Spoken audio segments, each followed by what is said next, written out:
and speaking at conferences is a good way for me to, to not teach, but to, give people information on specific subjects.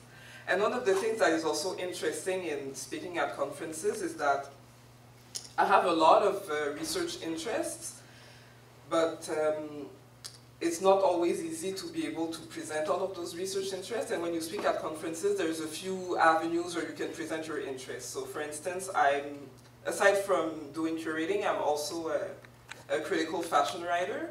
And when I do conferences, I talk about different issues on fashion and intersectionality, and there's not a lot of spaces where I can talk about that. So speaking at conferences is a good place for me to be able to do that. So then, after all of these Toronto adventures, I came back to Montreal, and I worked at RDQ, which is the Art History Center I work at now, and I do the programming there. I've been there for about 3 years and a half. And one of the things that I'm really happy to be doing at RDQ is that I'm able to present underrepresented artists, so artists of color, artists of marginalized communities, and artists who don't necessarily have the space to be in the spaces to be presented in art galleries, because a lot of the art world is ruled by cis white men, and it's really difficult to go through that because they're not really interested in giving away any of their power. So working at Articule and being in a position of power really allows me to give space to people who don't usually have it. But it was not easy for me to be able to do that work because, as I mentioned earlier, it's not easy for people here to see a woman of color in a position of power. So that was one of the things that I had to deal with. I'm still dealing with this now, and I think I will always have to deal with this, but I think that by doing the work that I do at Articule, it really allows for a conversation and for things to happen and for things to slowly change. Yeah, so another thing that I also, like from living all of this and going through all of these things, there's a few things I noticed. I noticed that even though I did a graduate diploma in curatorial studies, you don't necessarily learn how to curate an exhibition. It's not something that you have like a step-by-step guide to do. And so I really wanted to understand why people are putting their money into these programs but not necessarily getting something out of that. And so that's why I curated the curatorial tips, which are a research and help tool that I created on Instagram, where I just give advices and tips and like tricks and tools on how to curate exhibitions for emerging curators. So I have started this project because a lot of times there's a lot of not contests, but programs where you can apply to create an exhibition, and you work so hard to prepare that show, but then and then you don't get to present it. And then there is no real way for you to be able to present anything if you're not actively curating or if you're not already in an institution. And so I give those tips in order for people to be able to keep thinking on their practice even though they're not actively doing something, and so that they can nourish their curatorial practice until they actually get to present something. So I have a lot of fun doing that, and you have to feed yourself with other things than what you do for a living, because otherwise it will be boring. Another thing that I can say that is really important is to create your own network. So when I did my undergrad here and I noticed that I was not really going anywhere, I had a colleague that I had classes with who created an exhibition where she took all of the artists in Concordia that were never accepted anywhere, and she just created a show with them. So I sent her an email and I was like, you know what, I feel your vibe, I get what you're doing. And to this day we're friends that we're actually collaborating on an exhibition together now. And so I think it's really important to be able to carry discussions with people that are like-minded so that you can actually create projects. And also, for people who are in visual arts, it's really good speak to people in art history and vice versa, because the artists that you will have classes with will probably have careers later on, and you will have a curatorial career. So it's really important to, you know, stay connected and, you know, hang out with like-minded people. And that's also a reason why I'm always coming when Concordia is inviting me, because there's a lot of frustration I got from coming here, and I'm really trying for you guys not to get those. Another thing that I can also mention is the importance of friendship and collective work. So it's really important to work with your friends, because even if you go to any exhibition or any space, people are actually working with people they know, and that's also a reason why you always see the same people everywhere. So just become that person so that you and your friends could like support each other and give each other spaces. And I know I don't have a lot of time left, but one of the things also that I can mention, if you can find a mentor, that would be something good, because it's through the mentorship of Gaetan and other like women, black curators, that I could actually get where I am now.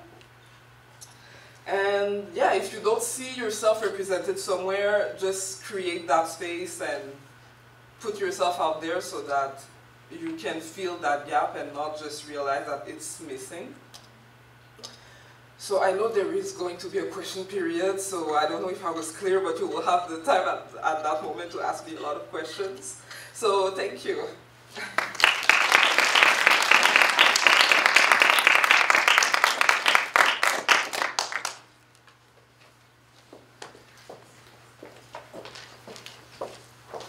Thank you so much, Denise. That was amazing. Just letting you guys know, if you have the booklets, there is a place to write notes. So do write down your questions, because there will be a time where you can ask them, as I'm sure you might have some.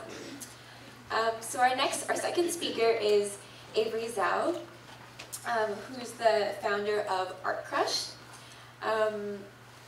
She's got a lot of projects going on, so I don't even know how to properly introduce them all, but I'm sure she'll tell you about it. So.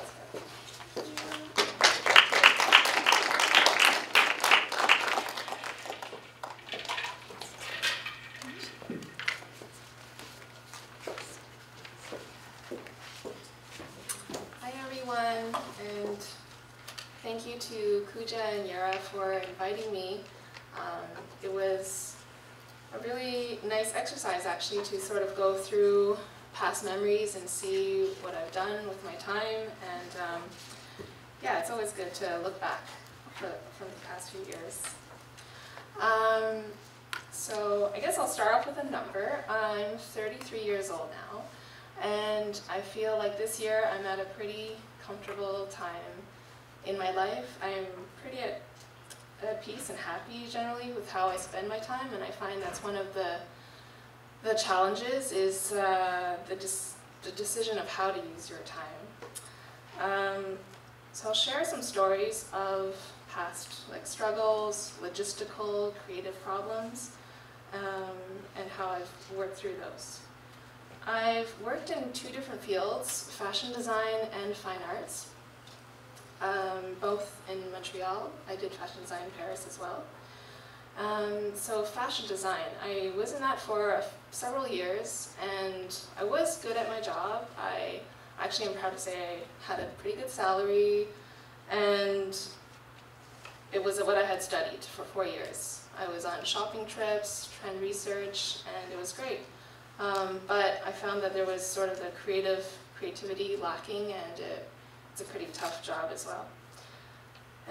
There's also this little nagging feeling, which was like a pretty big personal reason why I decided to go into fine arts, which was that I realized that my main interests and the kind of information or research I was doing, seeking out, was not really related to my job. So, in fact, the topics my mind would wander to the most was not really useful to me at work, to my boss or coworkers. And so one thing I realized that if you are constantly seeking out some kind of information on a subject that you don't work in, that could be a hint that you should shift maybe your work so that it matches your main preoccupation.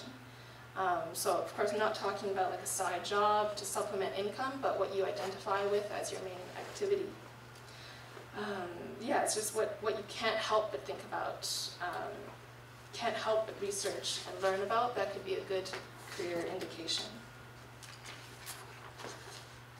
Oh yeah. It's open. Yeah. That's okay. So now I'll skip to talking about Art Crush, which I founded in 2013, which is when I sort of decided to leave fashion design and go into the fine arts. So yes, asking for money, because I had stopped my full-time job, and this was before I was really implicated in the Concordia community, and before I sort of knew or was aware of how to get grants. My go-to at that time was Indiegogo. So a few years ago, Indiegogo was probably a pretty popular thing. Now it's not so much. And so I had a couple of friends who really believed in my idea, which was Art Crush, and multidisciplinary crush of 3 different art forms on stage, a performance. So it would be dance, visual arts, and music on stage at the same time. I was lucky to have a few friends not really in art who believed in that, and so we decided to do an Indiegogo pitch. This was in 2013. Again. So, and we wanted somewhere pretty to film, and I chose a greenhouse. And this was a greenhouse in Westmount that is now closed, unfortunately. Hopefully it'll reopen. And it was free to use it, and so we're like, wow, this is a great area. It even has a seat. So, and the thing we didn't count on was that it took 4 hours to film the whole thing because we kept screwing up or laughing, and I was wearing silk, and at the end it was just really miserable. The videographer was just like sweating it out, and it was quite, yeah, so interesting.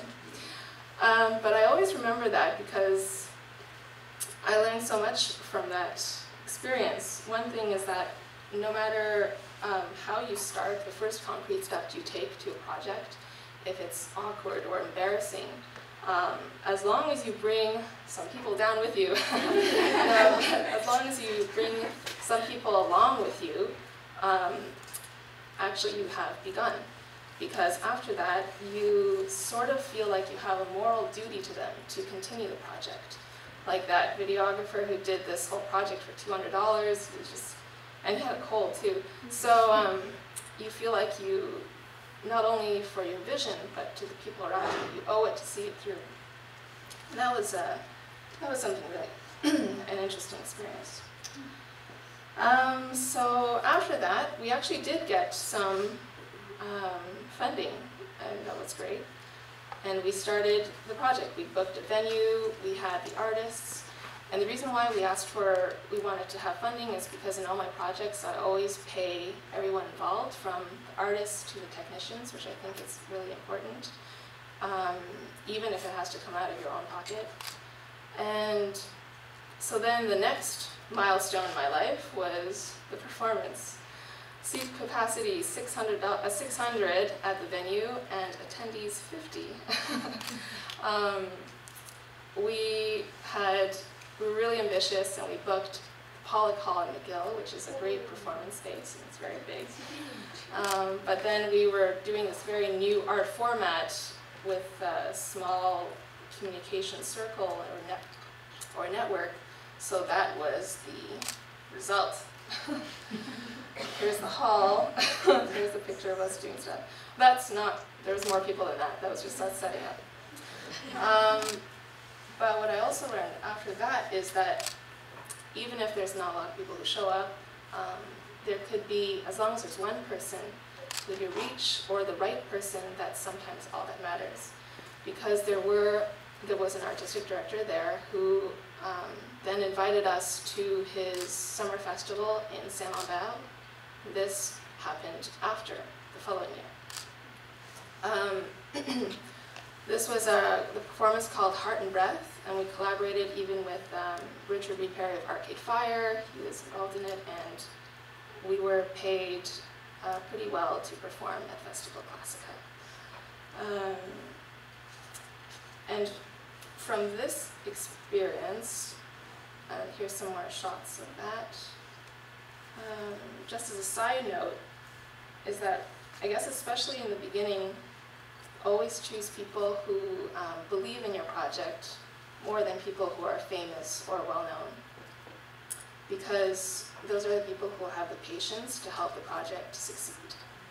And that's something that I learned that was very useful. Right, so after this, if you're working in experimental art projects or performances, you'll usually find like right after the performance you feel very elated and it's very exciting. But then over the course of the following weeks, sometimes like fear might creep in because there's always mixed reviews of a show. And then you just have to deal with those feelings because it's hard to start again another project knowing that there's these flaws or problems with your work. Or the fear of people saying, oh, not that again, or, you know, like, but it's okay if it takes you a while to plan your next project, because you could, it's a good thing too to take some time and distance. So the next part, the milestone, was after these performances, it also caught the attention of a filming, like it was a music production company, and they invited us to film some art crush videos in the Maritimes. So here's some shots of that, and it was great. They, you know, pay for the travel and expenses, and so you just see how it can just snowball from there, from this one, like, really little idea. If you just keep at it over the years, it will, you know, it will go somewhere, usually. As a side note, I'll just talk about some other networks you could or reach out to. For example, for FASA, I was a coordinator from 2015 to 2017, and you really learn a lot when you're in that kind of group. So whether it be GUJA or YERA or any other kind of student association or group, as long as you're part of it, you learn so much. Just how to organize, how to get information, to follow up, and also that, you know, you're responsible for seeing something through. And apart from student groups, you could also check out if there's anything that something about you that maybe there's like an association out there in the city. For example, in my case, it was YCPA, which is the Young Chinese Professionals Association. I didn't know they existed, but actually they're a pretty big group in Montreal, and they do all kinds of events. And it was nice to sort of get out of the art bubble and sometimes dress up and go to like some kind of function. And those kind of groups can give you a lot of support for what you do as well. The last one is RAV. I'm currently a board member from 2017 to 2019, and RAV is the Quebec affiliate of CARFAC, and they work on huge lobbying projects with all the museums of Canada and with galleries. So they push for artists' rights and also like everything in your interest. For example, if you're doing a conference, what is the minimum fee you should receive from an institution? If you're showing your work and your work is being printed in their catalog, for example, the museum's catalog, you receive some fees from that. So that's something really that I hold close to my heart, just pushing for artists' rights and their fair payment.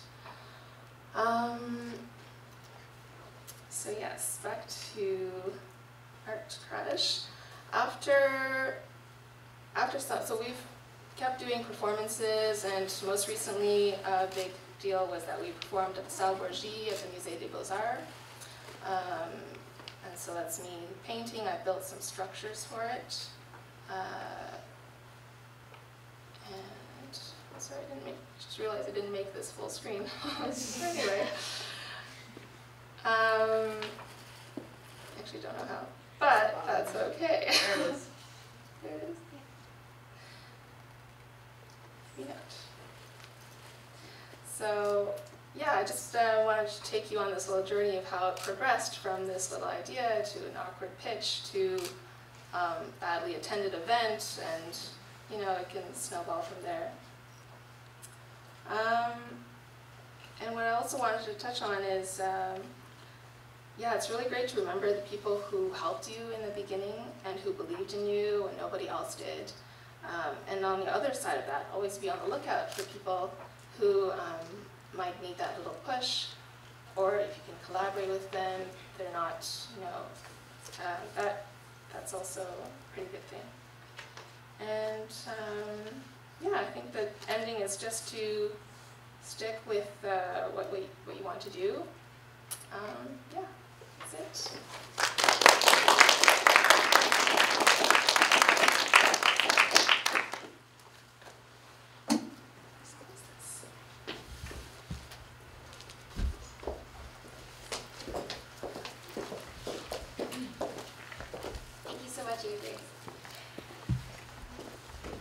So our last speaker before we take our first break, when we'll have a Q&A, you guys can come down and eat more yummy food, is Brittany Potter, who is the co-founder of Centerfold, which is an organization whose goal is to promote art and creativity by funding artists.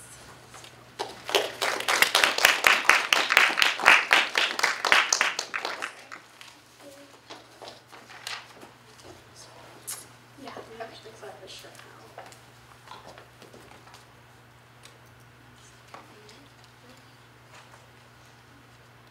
There we go. Perfect. Hello, everyone. Thank you for the introduction. I'm super excited to be here. I will give a disclosure that I lost my voice 2 days ago, so just bear with me if I have like a coughing fit at some point. I'm okay. I obviously started an organization called Centerfold, which sort of derived out of a successful event series. I have some slides to present, but I think I'll get into them a little bit later and kind of discuss how we began, I guess. To give you a bit about my background, I moved here from Vancouver straight after high school. And I just graduated. It took me 5.5 years, but I did it. And I got my BFA in studio arts, and I basically found myself where I think a lot of people can relate. In like my second year, I was not really. I found out I wasn't as passionate about art making as I thought I was. I was friends with all these amazing artists, and I loved everything about the art world, but I wasn't, like, I figured out I wasn't going to be a painter, basically.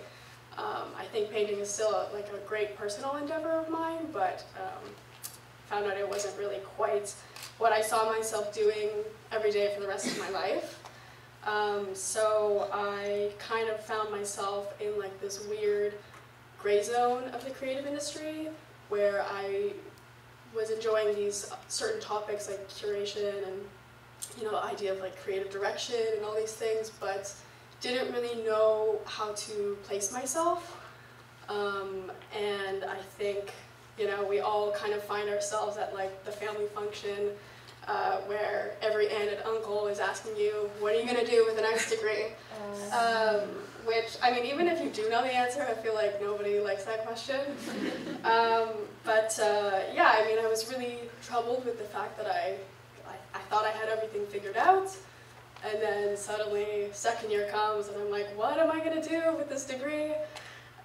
So basically I started sort of applying around town for different internship positions. Basically anyone that would hire me, I was applying for it. And the first one I got was at a little concept art school called Sin Studio, which is sort of like specializes in like gaming art and sort of like the fundamentals of drawing and stuff like that. And so I had the interview, it went well, and they said, okay, you're hired, what can you do? And like classic millennial answer, I was like, well, I can run an Instagram account, I can run a Facebook. So I did that. I ended up doing that for 2 years, and it was like a lot of trial and error, and like was really nice to be able to figure it out as I went along.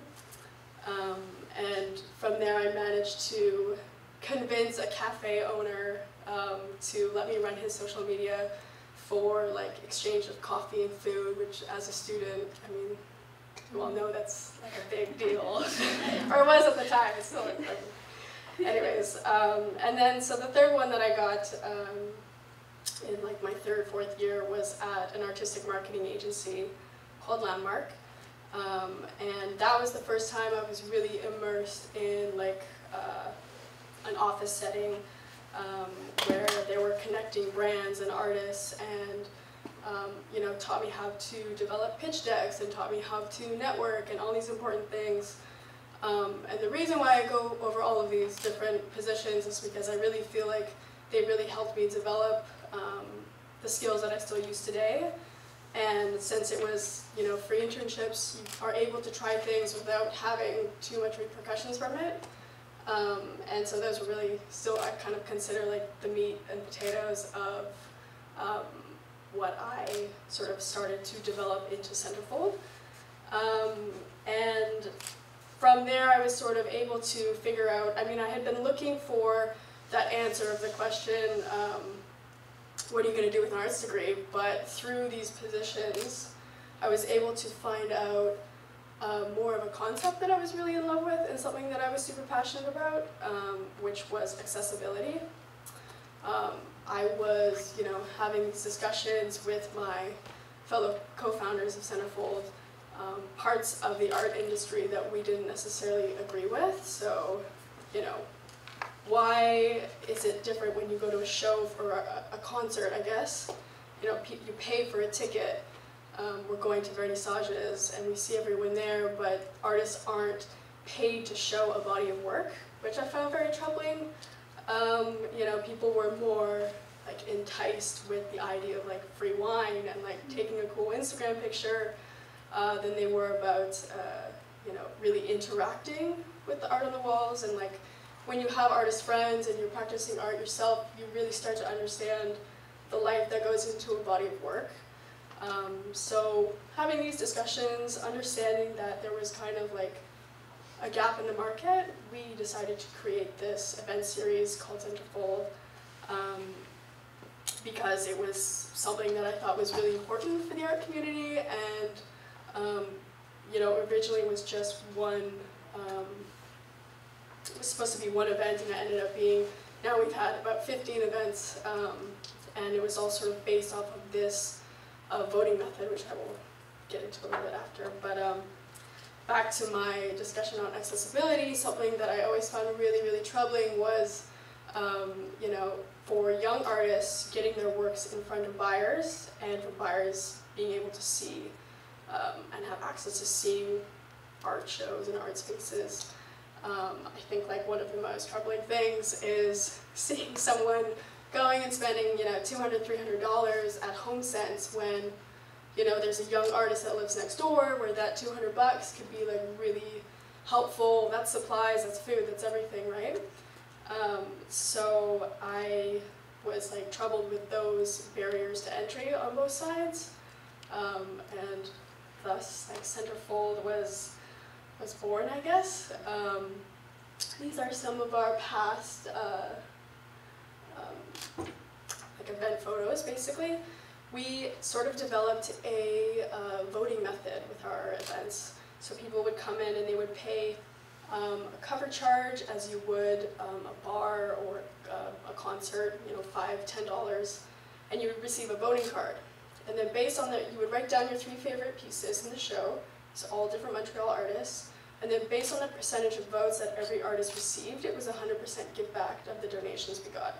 So at the end of the night, sometimes artists were able to take home $180. Even if they received just 1% of the votes, they were still getting 1% of the donations. So really trying to help artists get paid to show their work, because I mean, we all hear these paid with exposure lines that, you know, kind of come through as opportunities for artists, but you know, we really wanted to bring together the elements of like cultural, fun, social environments into an art show. So you bring a bar, you bring a DJ, and then you ultimately have a conversation piece. So You have people coming and giving over their $5, writing their 3 favorite pieces, have a drink, hang out, and ultimately the artists feel really celebrated, which I felt was like a little bit disappointing. Was when I was going to vernissages, it seemed like no one was really looking at the work all that much. Yeah, so these are some of the results that we have from past events. And yeah, 15 events later, we've been able to raise over $12,000 for artists for the past 3 years. We would be using different DIY spaces, so anything from a storefront on Saint Laurent to a loft space.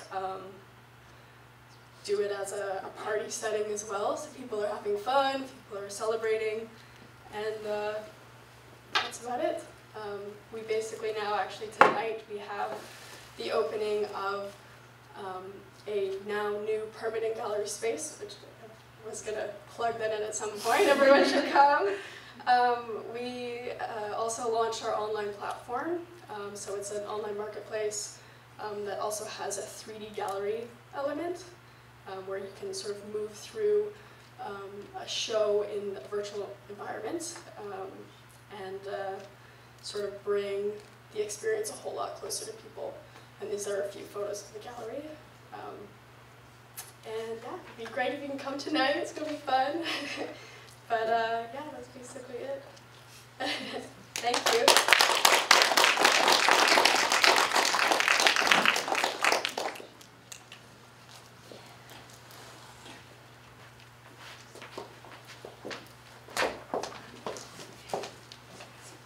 Thank you guys to our first 3 speakers.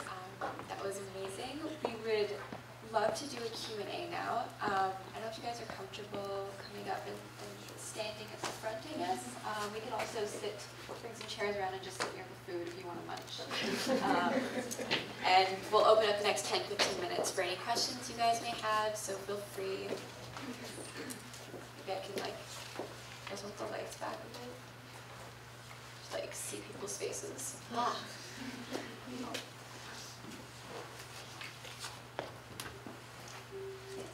I have a question for Eunice. You were talking about the challenges you've had with being a woman of color, trying to get other marginalized voices and artists out. Yeah. Do you have suggestions about how to pass the mic, how to give those kind of opportunities or share those opportunities without being pandering, frankly? Like I'm an artist and I work occasionally as a curator and an instigator, and I'm often challenged to find alternative voices. Like dudes are over, but so that's not a problem, but it's how do I approach those kind of conversations without feeling like the great white, like I'm trying to be the great white savior. Sorry, that's kind of a big question. It's not, it's funny because I have no idea what it is to be a white person, so I don't know how I would answer that question. Yeah, no, that's fair. But I know that a lot of times I hear a lot of people saying, well, we have no idea where to find those people, and that's mostly why people say that they won't present like marginalized artists or artists of color. But it's really just a matter of looking around. I mean, everywhere in the city, or even like by going to Concordia, there's a lot of artists and other students of color or other people that pretty much have something to say that are not necessarily part of your close group, but it's just I think it would just go any other way of finding someone that is not necessarily in your field. Like if you were to speak to an engineer, for me it would be a challenge because I have no idea how to reach an engineer, but I think it would kind of be the same way of trying to find those people. But I think especially in Montreal, there's a lot of places to go and there's a lot of galleries to go see, and just by reaching out to people that you don't know or that subject matters that you're not necessarily used to hearing, just reaching out to those people directly it's like the perfect way.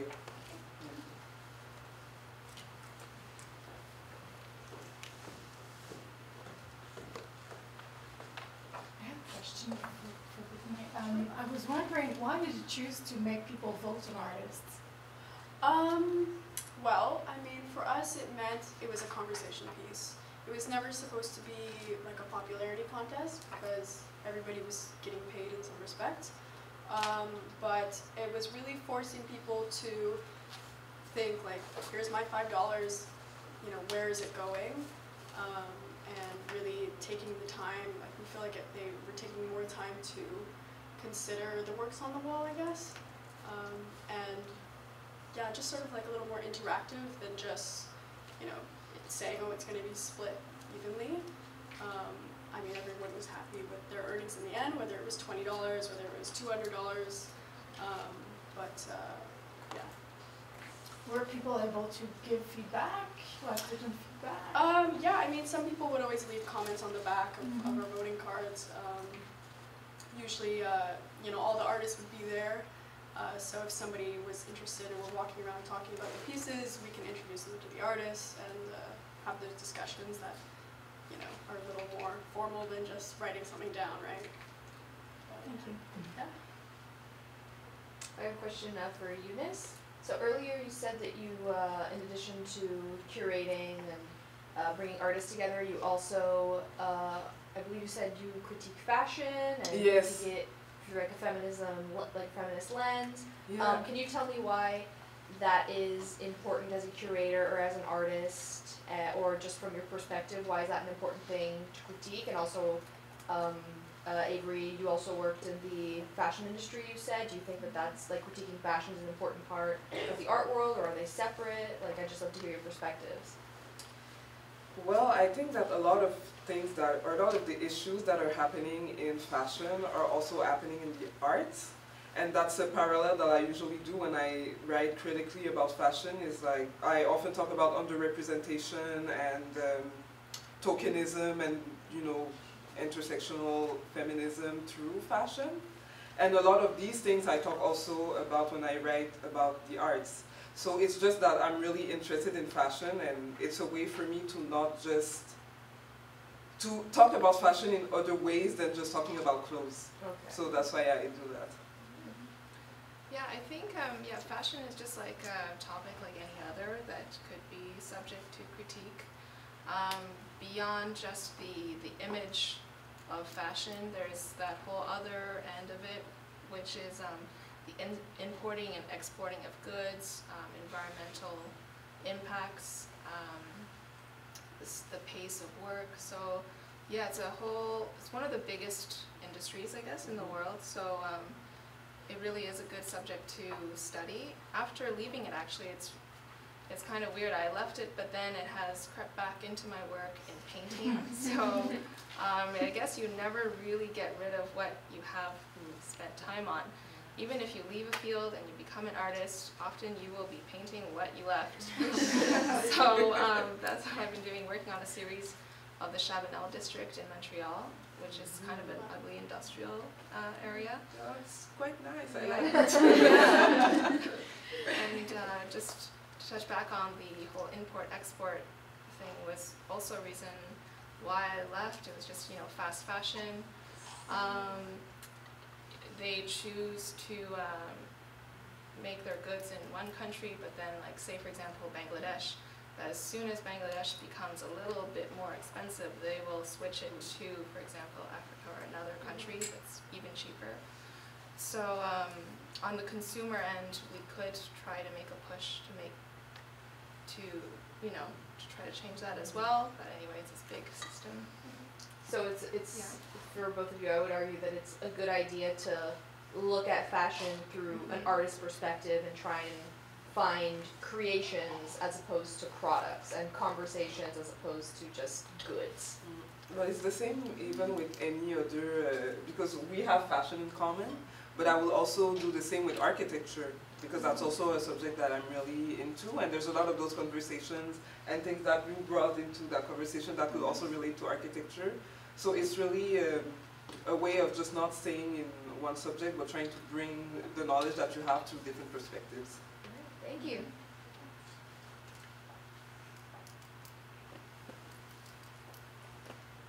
I have a question for all three of you, actually. It's kind of just a broad question. Looking back, you know, it was wonderful to hear from where you guys started Concordia, it's where you guys are now.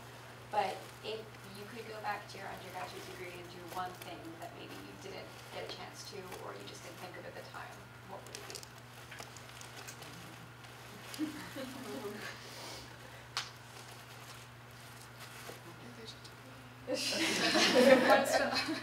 I suppose just to make a lot of work, which it's hard to do with so much else. You have to write applications. You have to. There's so much demanding of your time. It's hard to produce the work. So, since you have such good access to facilities like the wood shop and metal shop, and all these other facilities. Really try to pump out as much work as you can so that you know what you're interested in later, and to develop some kind of craft or mastery over some kind of material. And I know it's like for the metal shop and wood shop, sometimes it could be hard to book an appointment, and you go in and sometimes they look at you like, why are you here? And you don't know anything. And so just try to go a lot so that they'll just to break that barrier. It's okay if you don't know like how to use a wrench, or I don't know what aluminum, how does it compare to any other metals. Anyway, so yeah, just use the facilities and explore the facilities and try to contact people who are in charge of these facilities and email them, see if you can use it, are there any exceptions they can make. Yeah, so just explore the campus. I would say, like, I would have probably gone to, like the grant writing workshops a little more, and like those free workshops that they have. Just because you never really know when you're going to need that kind of information. I mean, I guess I can still go now, but it kind of forces you when you're in the middle of it and you're coming here every day to go and be active. Yeah, just take like any opportunity that kind of like you're slightly interested in. Just try it out and trial and error, and you'll see. I think I'd probably read my course pack more. But aside from that, I mean, when I did my undergrad, I really took for granted the time I had. And even when you have a part-time job and you do go to school full-time, you have more time than you will ever have. So just take the opportunity to create projects and just do things and fill your schedule with like activities and fun things with your friends, so that it will just nourish you. Yeah, I have a question for Brittany. In terms of like the internships and things that you sought out, was that part of your program or was it just on your own? No, it was just on my own. Okay. Yeah, and I was wondering like how did you sort of discern like which ones would be helpful to you? Like, I guess you kind of like made your own internships, right? That's what it sounded like. Yeah. At least. Yeah. So how did you know if it was going to be helpful to you, if you were going to learn something useful, or were you just like very open to whatever somebody would give you? I was pretty open. Like I said, I didn't have any experience in my field. I, worked jobs since I was 15, but no art-related jobs. So at the time, I was kind of just, okay, let's take literally anything we can get here. And I think through, like over time, it became a little easier to like figure out what I was interested in. So I'd see, maybe there was like an audio-visual internship, and I knew that I wasn't super interested in that. With all due respect to all that, kind of art making wasn't my thing. And I think you will kind of be able to weed through a little bit easier once you've kind of gotten your first one, or you start to understand like what your interests are. You'll be able to like sort of choose what you're interested in, because everyone wants a free intern, right? But yeah. Yes, Maya? Hi, thank you both for your comments. And I feel like before I ask a question, I should reveal that I'm not a student, I teach here. So while you said you're drinking up there, I'm really drinking. I'm sure. But I'm just really curious, like from your standpoints now and where you are in your career, and knowing that the employment landscape is so fast changing, And maybe particularly Eunice, because you spoke to this in your address, what do you think your degrees could have done differently to prepare you better for the transition between graduating and the job market? Because I'm aware that that can be sort of a really difficult time period to navigate. So what do you think the institutions should be really paying a bit more attention to?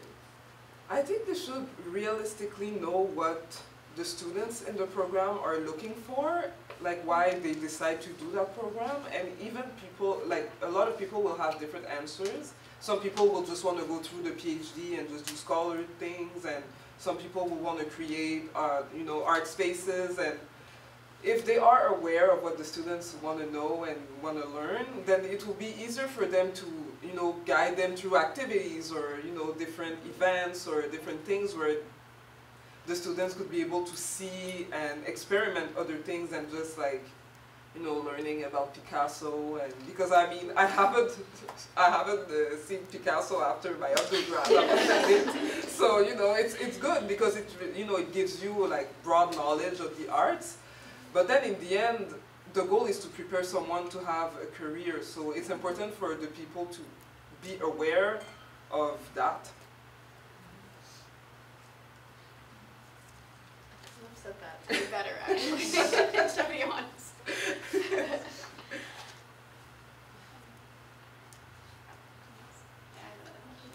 If you guys don't mind standing up there for a couple minutes now. I was wondering, especially with something that you said, Eunice, about your master's program being a curatorial program, and yet it didn't necessarily show you the steps to become a curator. Are there programs now that do that? Is there a way to avoid going into a program that maybe you don't get out of, or is there another place entirely that people, you know, that people who are looking to do that should be looking? Honestly, the sad thing is you learn a lot through working, and it's really difficult to work if you don't have an undergrad or if you don't have a master's. So it's really like you know, a vicious circle. So I mean, I learned a few things during my my curatorial class, the curatorial program, but it's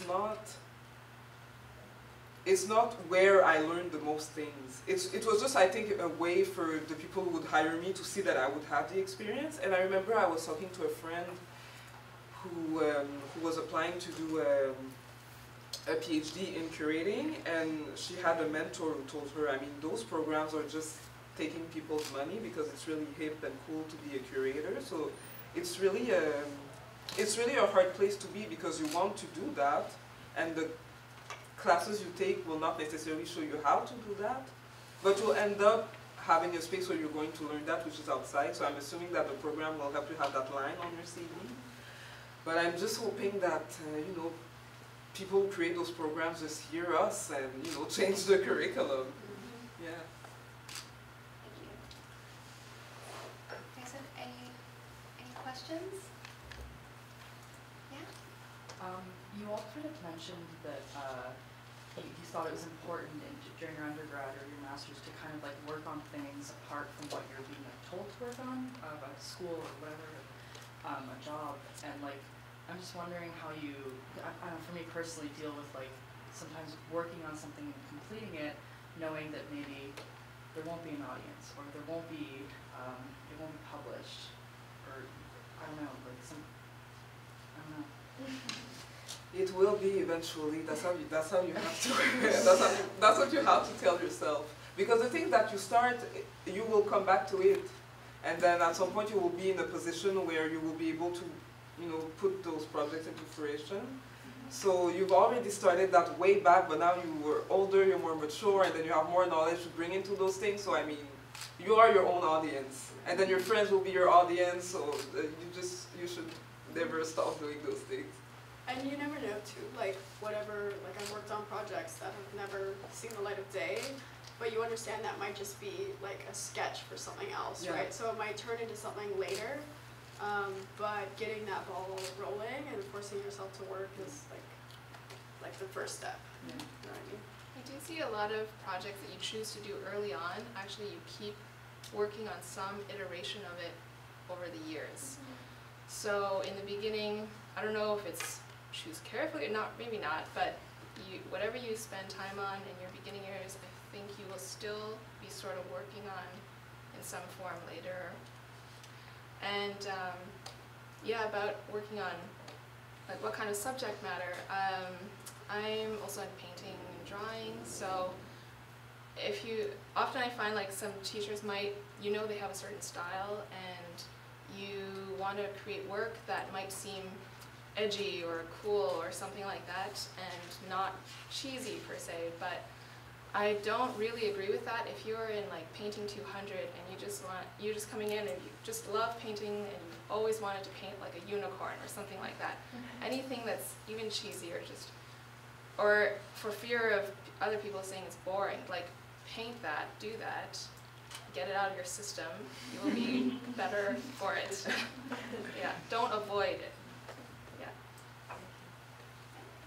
I was wondering, Avery, you mentioned like the Chinese Association that you have a picture and everything, and I was wondering if there's a lot of like, I don't know, like support from like the Chinese community and Yeah, there was a lot of support. It's a pretty big organization. I was lucky that it is, and they also have scholarships. So I was nominated a couple of times. I didn't win, but they do have scholarships and they're called like prix de reconnaissance for members of the community that have really contributed in some way to Montreal, to the culture here.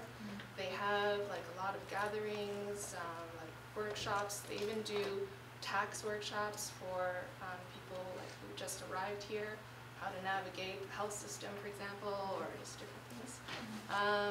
It's a pretty strong network. I hope some other groups have the same kind of network. Yeah, it was really helpful.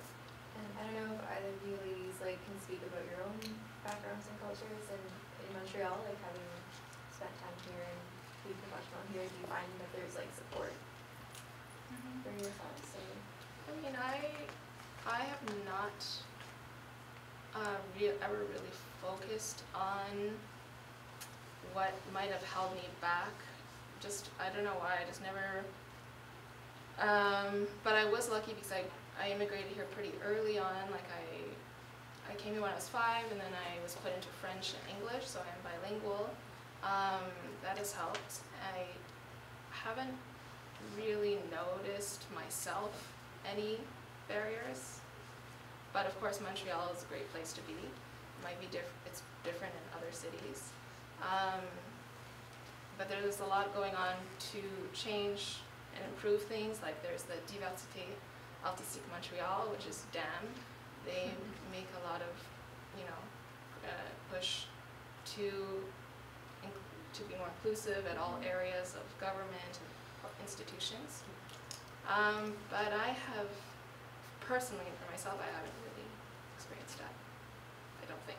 Unless it happened, but I didn't notice. It could be that too. Could be subtle.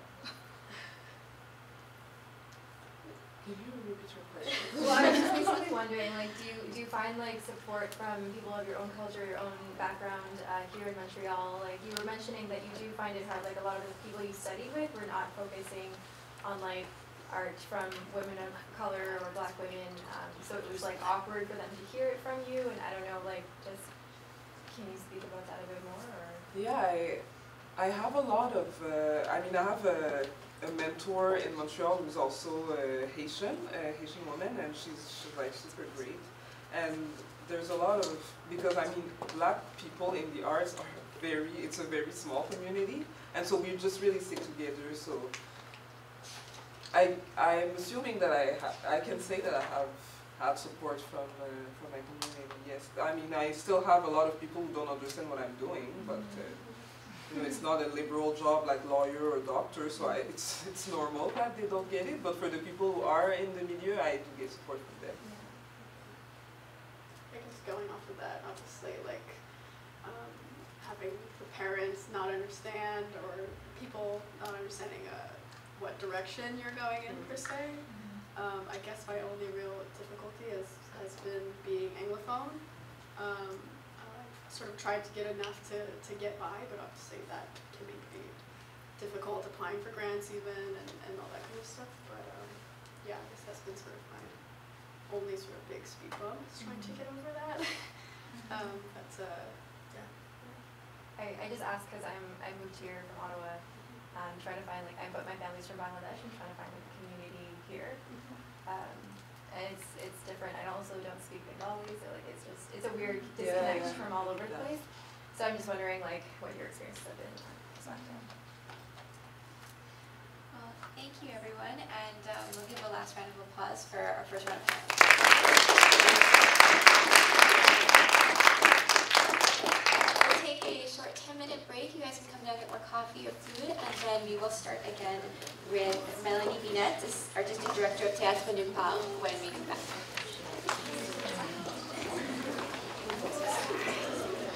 I feel like I'm I don't actually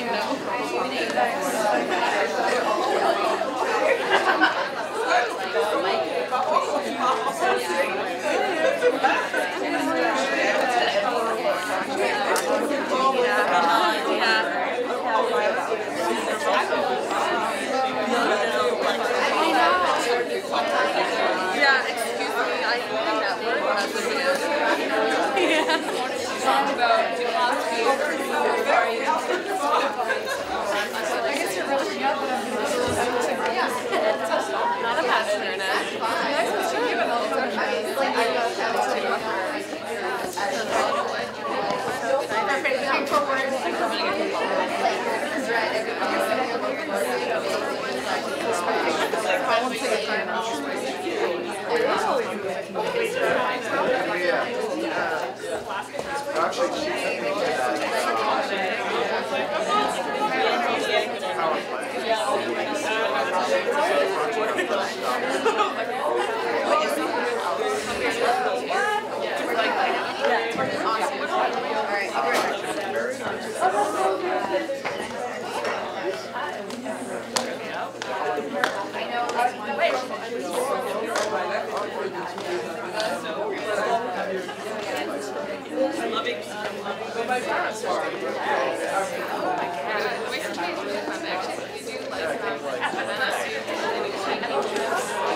Yes, I know who she is. Yes, Yes, I do know her very well.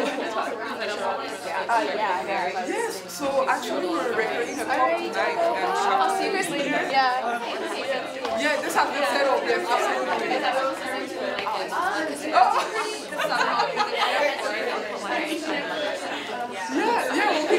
absolutely. Guys, you too. My parent, that's like, well, like, I had a job as a parent, so I also want to be able to this is gonna have like, the world I want to be in, so like, something in the arts, but it's like, I'm just going to do a daycare job, and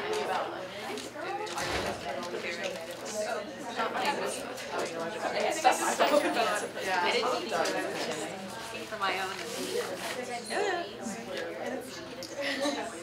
It's so much, it's really fun. Yeah, like the only thing is I can't be staying here. Yeah, like 20 days to navigate that. How much, like how many semesters do you have? I'm gonna do another Nice. Yeah, just because Very nice. for the students, they always come in full year classes. Yeah. Kind of like have an open knowledge, right? Like you're one very easy. Yeah.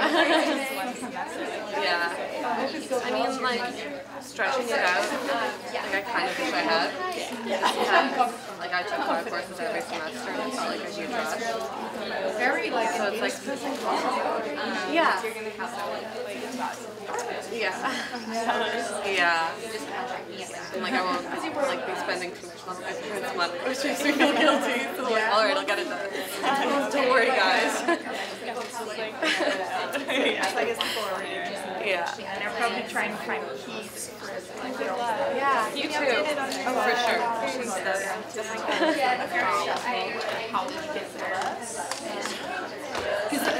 And I'm glad I took a few like notes, a few tips of advice because I was like, I don't know if I'm patronizing or whatever, but I think it's like Thank you. No, it's not it's like the way it is intimidating. They're big muffins, I can't finish. I can never finish a whole muffin. I don't know why. Okay, small muffins are fine.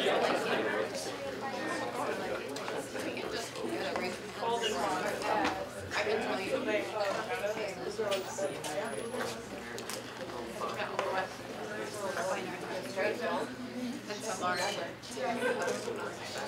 Okay.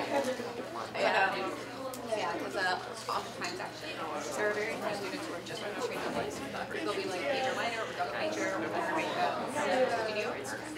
So, yeah, I think it'll like just be nice if history and minor and like all together.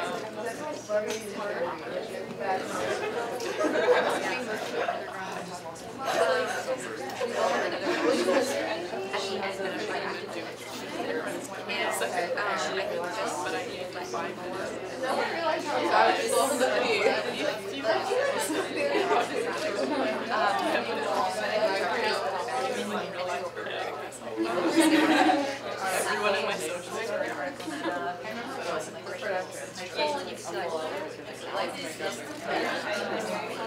probably don't know when I've had to go through and try to get this shorts. I started the applications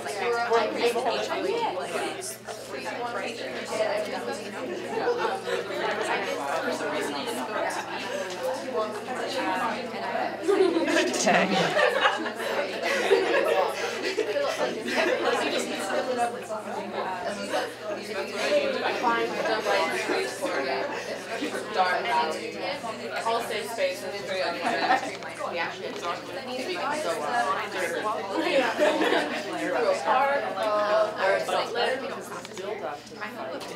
it's just like it's so we really want to like keep building Davis building is the nice but yeah, so we're always like the chocolate and like the bag and the other it's just like here after the like my dad's from Thailand like here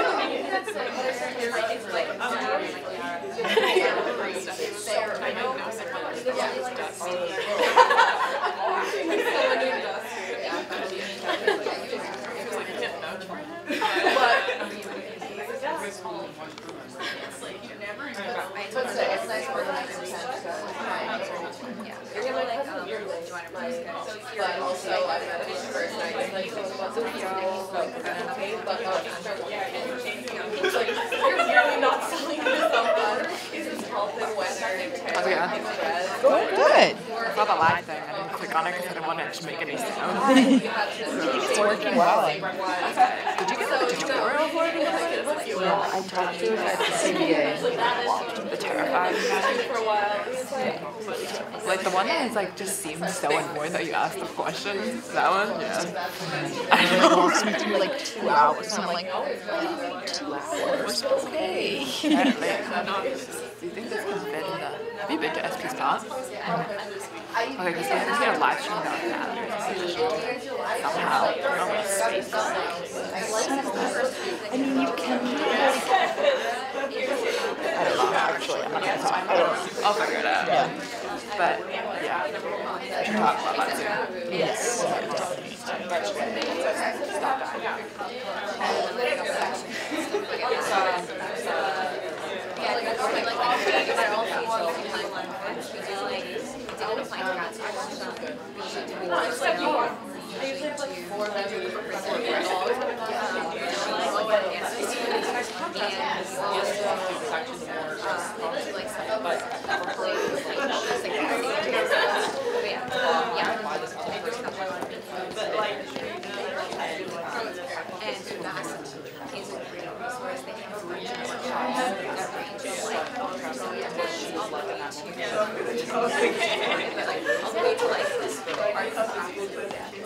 Thank you so much.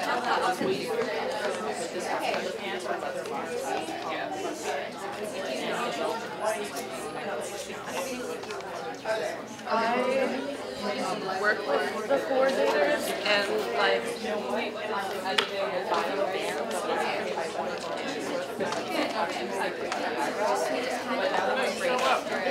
I'm just a worker. I'm gonna go upstairs to a friend because I think I left her alone. Oh, thank you for leaving her alone. That's everything. Basically, there's probably like part of the same spot, like, oh, there's sort of the same plan. Alright, see ya. Or just put them on the different spots, like, oh, they are really event coordinators, made everything. But that's like, really standpoint, I think, are they, is it gonna be, is the weather gonna have some sort of technical, like, are they gonna be dirty, are they gonna be ripped, is the... Sure. So the hair. No, okay, let's see. Show you just If it's garbage, I think it's garbage short. Anyway, I still want to see garbage. I'm not going to and I think it's garbage. I told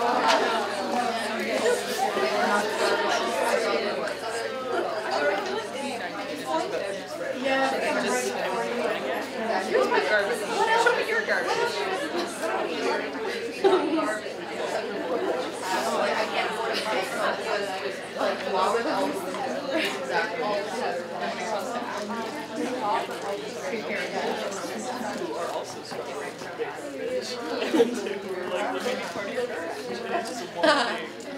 We're interchangeable. Yeah.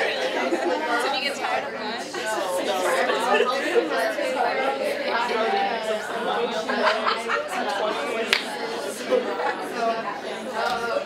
I had a contract this morning,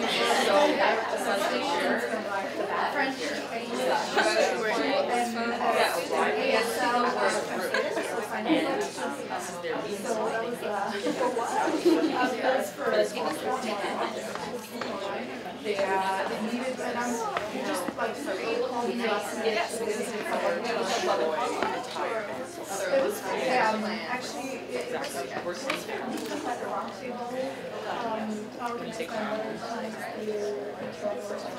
That is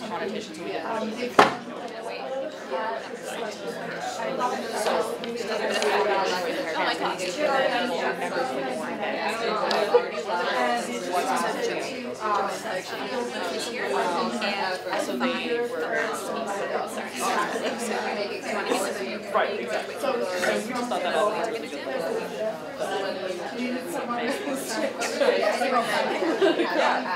Who's born in 1980, so During our initial sightseeing to Victoria, then we had head was ours are false, and they're kind of like,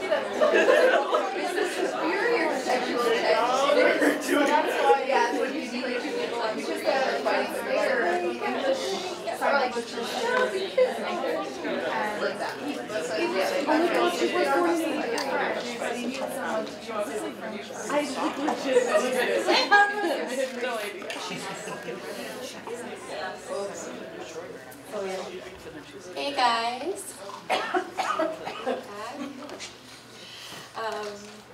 So we're back. I hope you're ready for 3 more amazing speakers. So if anyone came during the break and weren't here before, this is the story event hosted by the Concordia Undergraduate Journal of History, Kuja, Yara, and her campus Concordia. And we're very glad to have you all. So moving on to our 4th speaker, proud to invite up to speak Melanie Binette, the artistic director of Théâtre Nulle Part, which is an artist collective whose objective is to question the relationship between audience and space, be it architectural, urban, public, or political.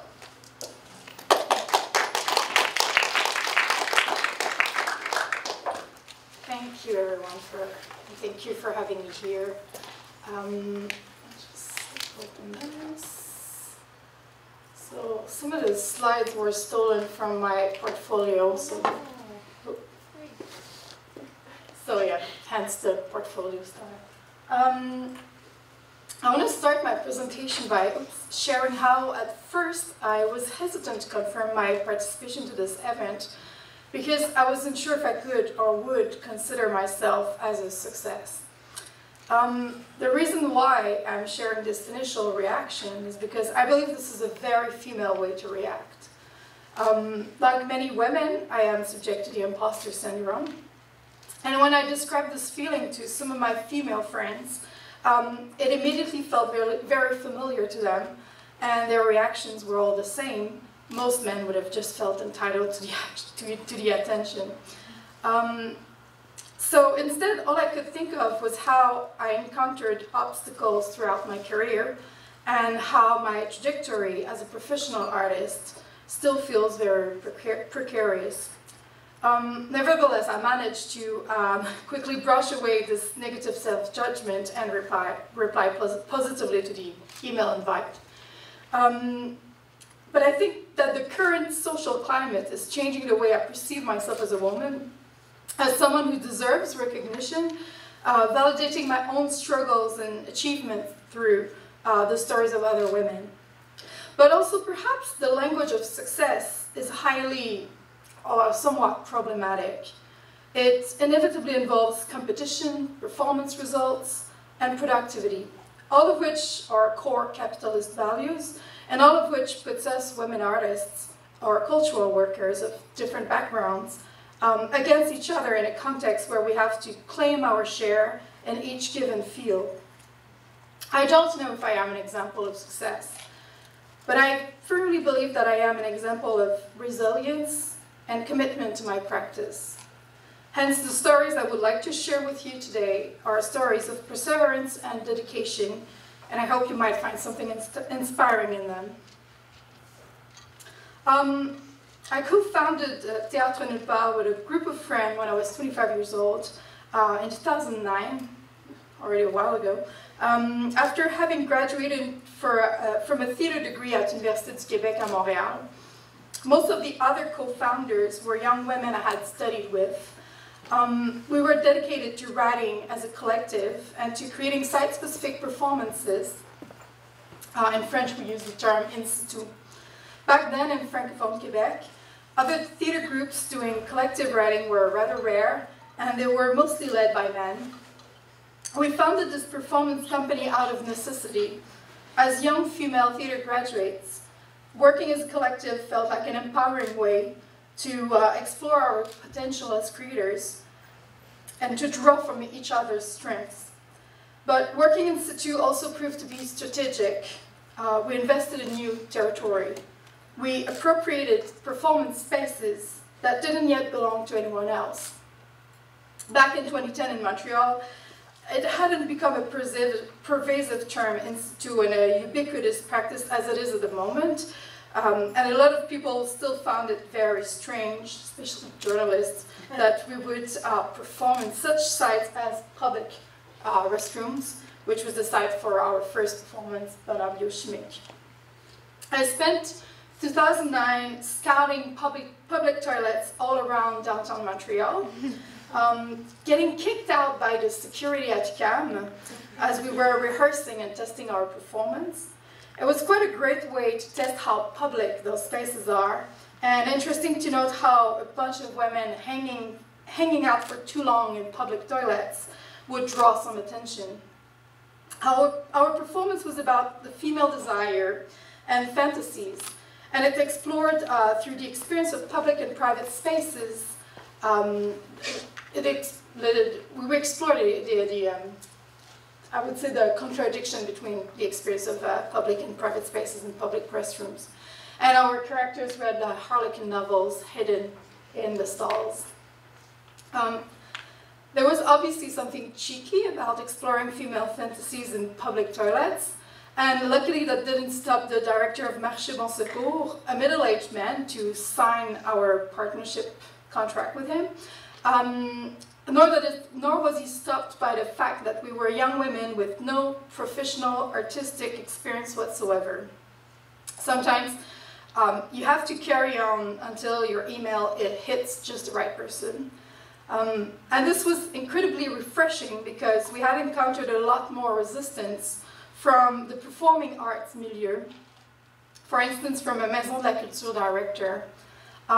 Coming from a theater background, our first instinct was to contact those venues. However, we soon realized that people with a visual art background were generally more enthusiastic about our work. And I find it even now so incredibly important to search for the right community, to find the right professional circle, because therefore you will avoid wasting a lot of energy trying to justify the aesthetic value of your work, because the other person doesn't have the same reference, the same aesthetic reference than yours. We also got programmed by Art Souterrain and got very excited about touring the performance in the Palais des Congrès because their women's restroom was amazing. But unfortunately, 2 weeks before the event, the Palais des Congrès board demanded that we perform only for female audiences. They opposed to men entering women's restrooms, even just for attending a performance. And I was appalled by how those board members imposed their bigotry about gender spaces. And upon consultation with other members of Théâtre Nulle Part, we refused to perform there. However, to honor our commitment to perform during La Nuit Blanche, I called in extremis the director of Marché Bon Secours, and he welcomed us back there, so he was a great ally.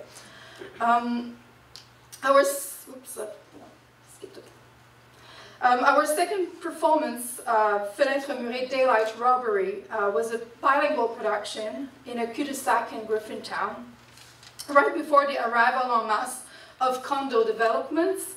Concordia professor Dr. Shauna Jensen curated it as part of Urban Occupation Urbaine, her curatorial project for her PhD degree.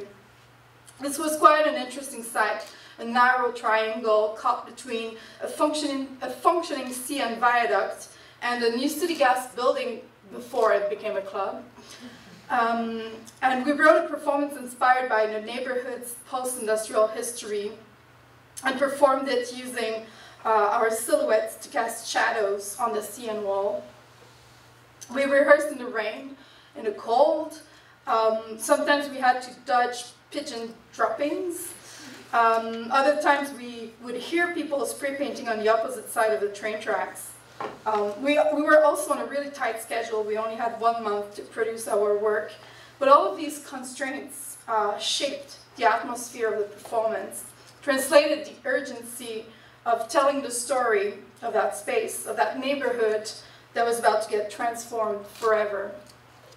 Shona is also the person who introduced me to Concordia's individualized program at the School of Graduate Studies, and the perspective of pursuing an interdisciplinary graduate degree was exactly what I was seeking for as an institute artist. Already I was burning with a research question: how do we talk about the experience of site-specific performances? And it still is a primordial question for the documentation of such ephemeral practices. I fiddled with this question in an article I published in 2011, but I wanted to dedicate more time to research this question, and going back to school began to feel essential for my development as an artist, even though it might not have been a very opportunist move in terms of developing an audience for our company in marketing terms. Okay, so meanwhile, okay, I'll go a bit quicker then, sorry. So meanwhile, I also created another performance with Théâtre Nulle Part that took place in an empty commercial lot on Saint-Laurent Boulevard. And this was an incredibly fun piece to perform in because it involved mixed medium, audio tracks, video projection, cardboard puppetry. But we also experienced more problems. Again, with performing in situ back then in Montreal. The Union des Artistes did not understand the form of theater we were trying to produce, and they bizarrely actively worked against us, threatening not to provide a permit sometime because our performance wouldn't fit their ticking boxes. So I'm gonna skip a little bit because I feel like I'm running out of time. I was speaking much quicker when I was rehearsing it at home. Yeah, so I did a degree at Concordia. I did a performance in the EV building just around the corner. But I had to stop it, to stop the creation of that performance because of the student strike in 2012. And this became a really important moment for me. And for me, it's important to stop sometimes what you're doing in your creation in order to become an activist. And even though it's not always like the most sensible thing to do for your career, but then your political implication will feed will nurture your career. So that was part of it. And then when I graduated from Concordia, I engaged more with a community-based practice like many Concordian alumni. And I did a collaboration with Chez Christo Pub, a community restaurant in Hochelaga Maisonneuve. I spent a year getting involved with the community there, and we worked on this sound installation that was available for people eating alone and for people who experience difficulty to communicate in person. And last summer I did another, so that's still Chez Christo Pub. And last summer I did another installation near Parc Extension on the future campus of Université de Montréal. And this project, for this project I decided to involve a community nearby, which is from a community group called Africo Féminin. And I was really eager to involve this community group because I wanted to include people who weren't from the Milan or the Milex, weren't from the so-called creative class, to invest this new space and to share their skills because this group of women were doing embroidery. And I wanted them to participate in the production of a new public space, not just reserved for artists and students, but to bring in the community around. And I'm just going to conclude now with just to say that a lot has been written recently about women's emotional labor, and the way I witnessed it in the art world, in the academic world, and in charities as well, is how women are often less concerned about their ego and more oriented towards contributing to their community of peers, towards producing socially engaged work, raising concerns about labor exploitation and prejudices, conducting actions that are not necessarily designed to directly benefit their careers.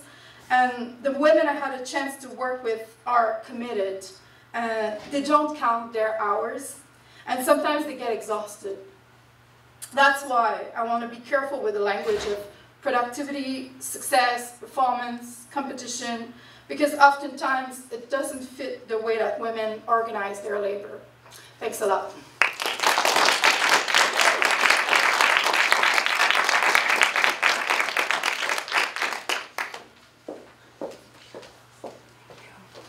Thank you, Melanie. That was wonderful.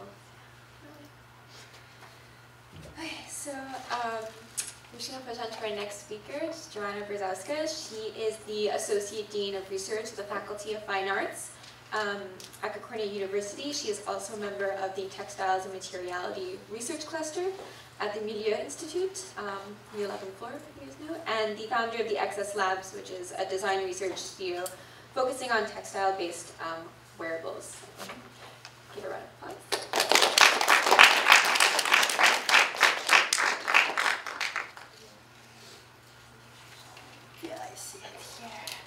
Thank you so much for inviting me. I only wish I had been here for the first half of the presentations.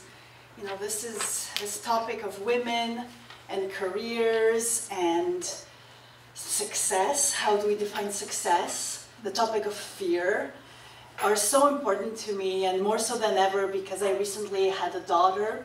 And I know I'm going to cry. So you brought me to tears with your beautifully written presentation. That was really amazing. So I'm here. I'm embedded in this institution right now. I came on about 15 years ago as a tenure-track faculty member in design and computation arts.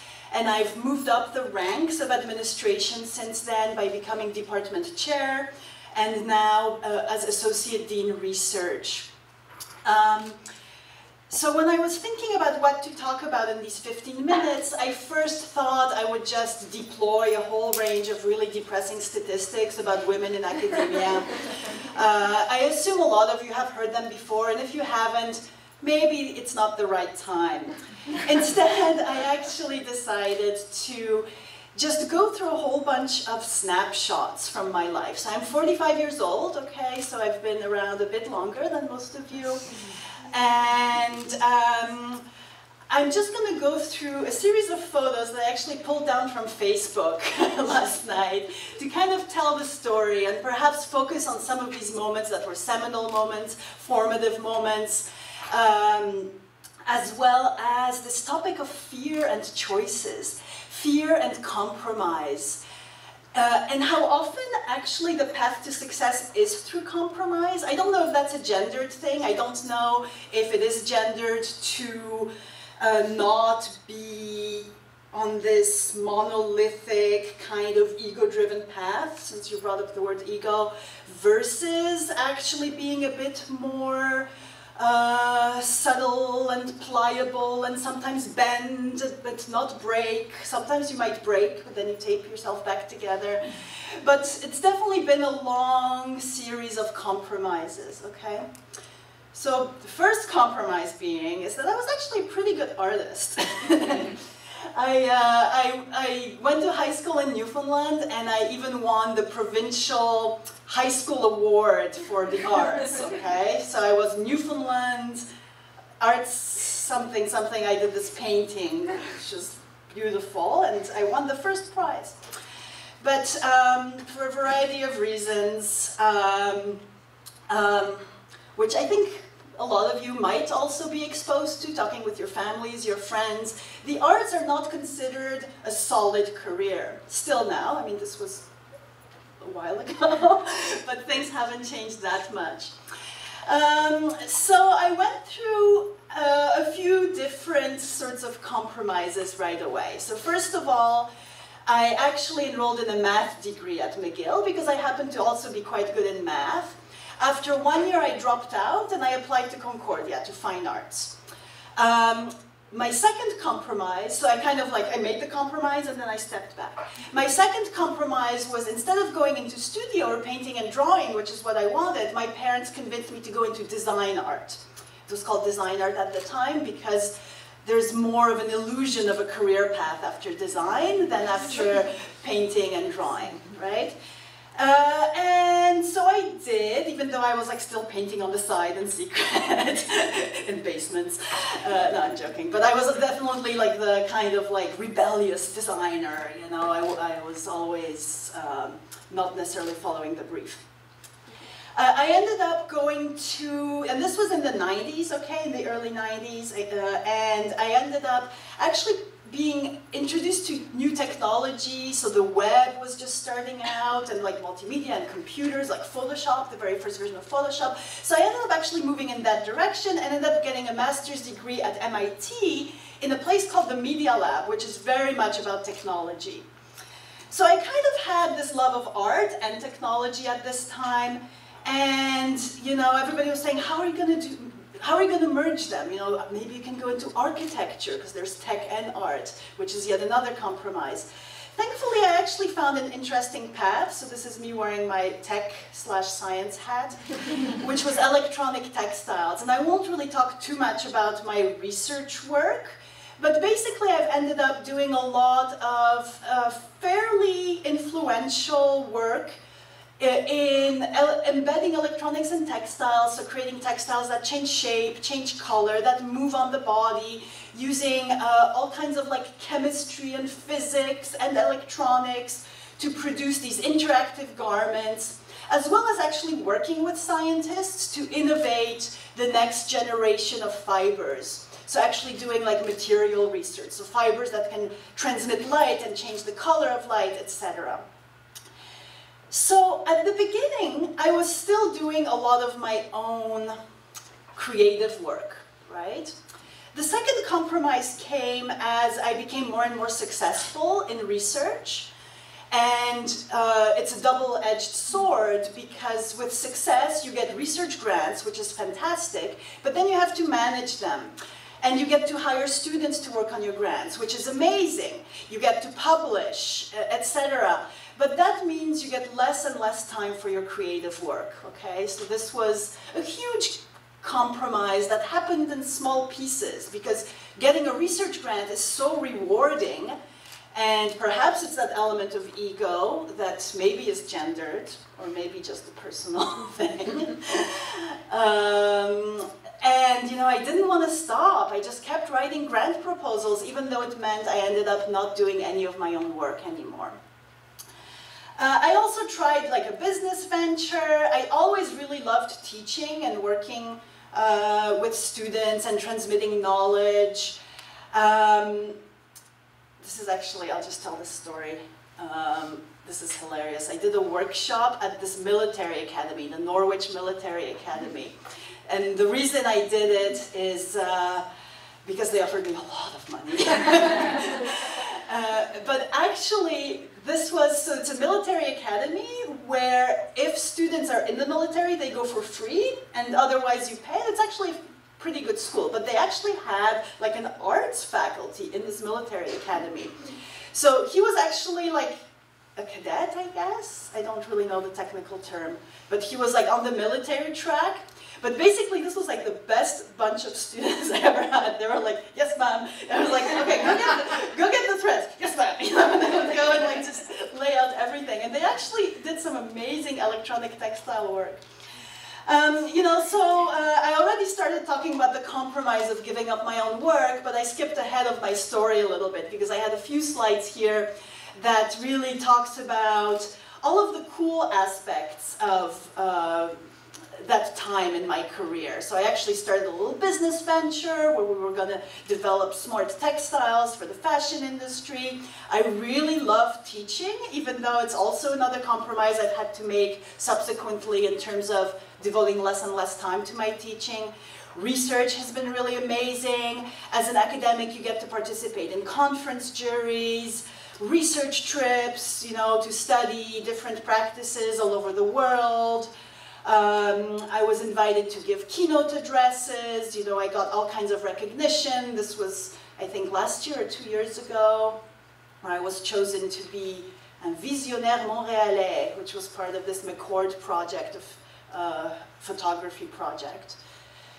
But really it was a lot of 20-hour days as you're editing your publications, as you're finalizing your projects, and it is a lot of fun, but it's also really, really exhausting. So one thing I definitely did want to talk about is the compromise around motherhood, right? And since this is a topic focused on women, it's something that I imagine a lot of you are probably thinking about. I actually never wanted to have kids, and I don't really know why. I think part of it was because I was judging myself already for even wanting to, or imagining that I would want to have kids, whereas in fact, this kind of success that doesn't often incorporate elements of motherhood, this definition of success, which is linear, etc., it makes it very difficult. And I find in my generation, a lot of my colleagues who are in academia delayed having children. In fact, most of my girlfriends who are my age, who are professors, we're all having kids now in our 40s, which is really fucking hard. Like sleepless nights at 43 and 44 and 45 are so hard. Okay, it's really hard. I'll skip through these. I've also worked with industry on different industry projects, you know, working with all kinds of interesting people all over the world.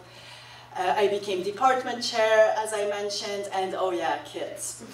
So I actually got lucky because about 10 years ago I met a man whom I fell in love with who actually already had 2 boys, and I sort of was able to adopt a full family, so the boys moved in with me and they're still living with me.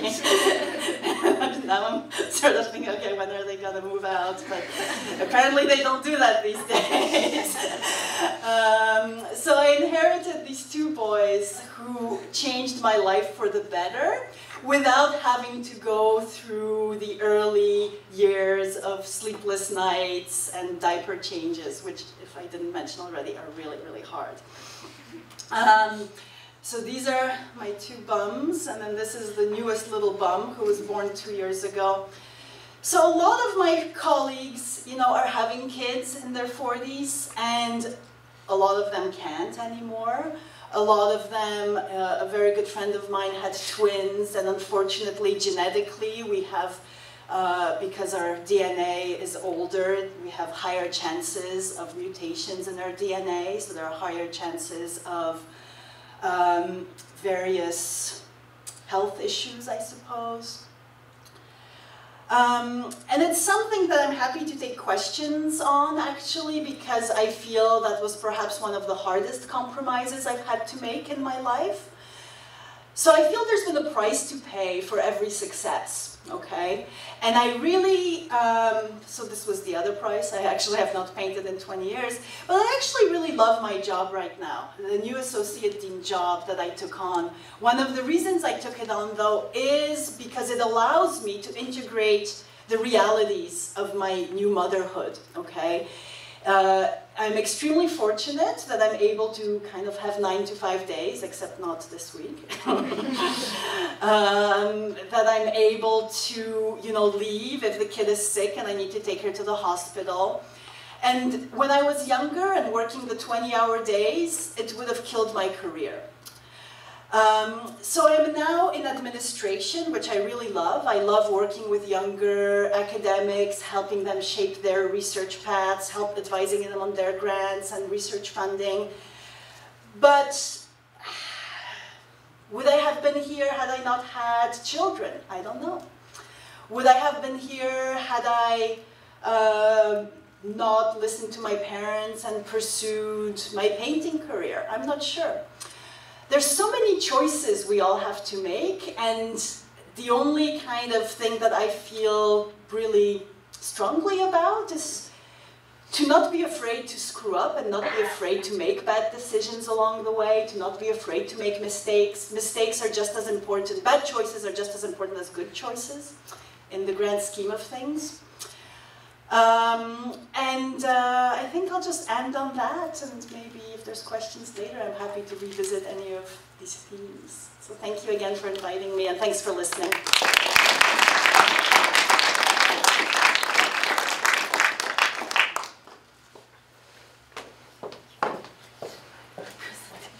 Thank you so much, Joanna. I just want to double check. Has it been? Yeah. Perfect. Okay. Our last speaker is here. Thank you all for sticking to the end. There will be a 15-20 minute Q&A for all three of the speakers that will have just presented. So keep them in mind and write them down. So we'd like to invite Irandi Vergara to come speak now. She is the artistic director of Eastern Bloc and was program coordinator of Studio XX from September 2015 to 2017 recently.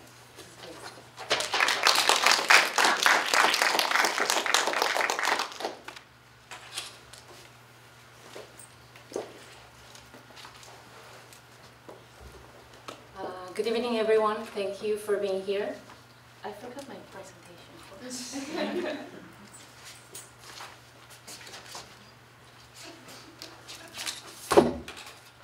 This is just for the name dropping. So thanks to Concordia Journal, Undergraduate Journal of Art History and ER Magazine for inviting me to be here today. I always love to come back to Concordia. I have a crush on Concordia.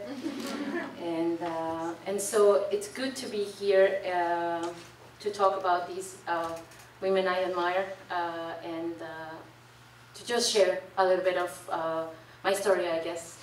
And so I'll start quickly to tell you a little bit of how I got here. And it was good to get these questions to shape my presentation, because these are not the things we often talk when we are invited to talks or something like that. And so I thought it was a good context to start thinking, indeed, how did I get here? And so, I studied communications at Mexico City. I'm from Mexico City. And the last year of my undergrad studies in Mexico City, you have to do a thesis for your undergrad. So I focused on the history of media art in Mexico City. At the time, there were not many resources to either find books or information, and also to see the pioneering pieces. And so it was a lot of digging, a lot of going in through personal archives of artists and creators, and but it was amazing because I was so passionate about this topic, and it was so hard to find information, and I just kept going. And so I wrote my thesis, tracing the history of media arts in Mexico, and then I also, because I was in communications, I have to do to produce some kind of visual, audiovisual, or multimedia. That was the word at the time, multimedia work. And so I produced a website, and I'm very bad at documenting my own work. It's no longer online, but at that time it kind of mapped out the history of media art in Mexico City from the 70s to the early 2000s. I finished my undergrad in 2002. And so I created this website, and I started a residency at the Centro de la Imagen. It's a photography museum in Mexico City. So I created this website with them. They offered me access to equipment and actually taught me how to produce this website. And then I was invited to present it there. And the day we presented it, when the conversation was over and we all we finished and we get out of our chairs, the director approached me and said, "What are you doing after this?" And I said, "I don't know." And he said, "Would you like to work here?" And I said yes, because the first time I went to this museum, I was like, I want to work here. So that's how I got into the art world. I moved from the school to this fantastic museum where I learned a lot of things. I had the opportunity to work with and meet a lot of artists and curators from all around the world to see how an institution like that runs. There's 2 big biennials at this space, and it was also great to just being there and learning how they run. And so I worked there for 3 years. And but I really loved school while I was doing my undergrad studies. So then I always wanted to do a master's in art history, because then I knew I wanted to go into the art world. And when I was doing my undergrad research, I found a lot of historical information about media arts coming from Montreal and Canada. And you know, the art scene had been very strong in the 70s.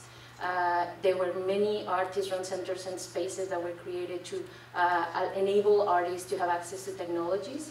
So that's a story I learned as I was writing my own thesis. And so I knew I wanted to come to Canada to do a master's, because in Mexico, as I mentioned, there were not a lot of resources for research, but also I wanted to have a theoretical basis to continue my career. And so I applied to Concordia. I didn't apply to any other university. I just knew I wanted to come here. And I got in, and I loved it.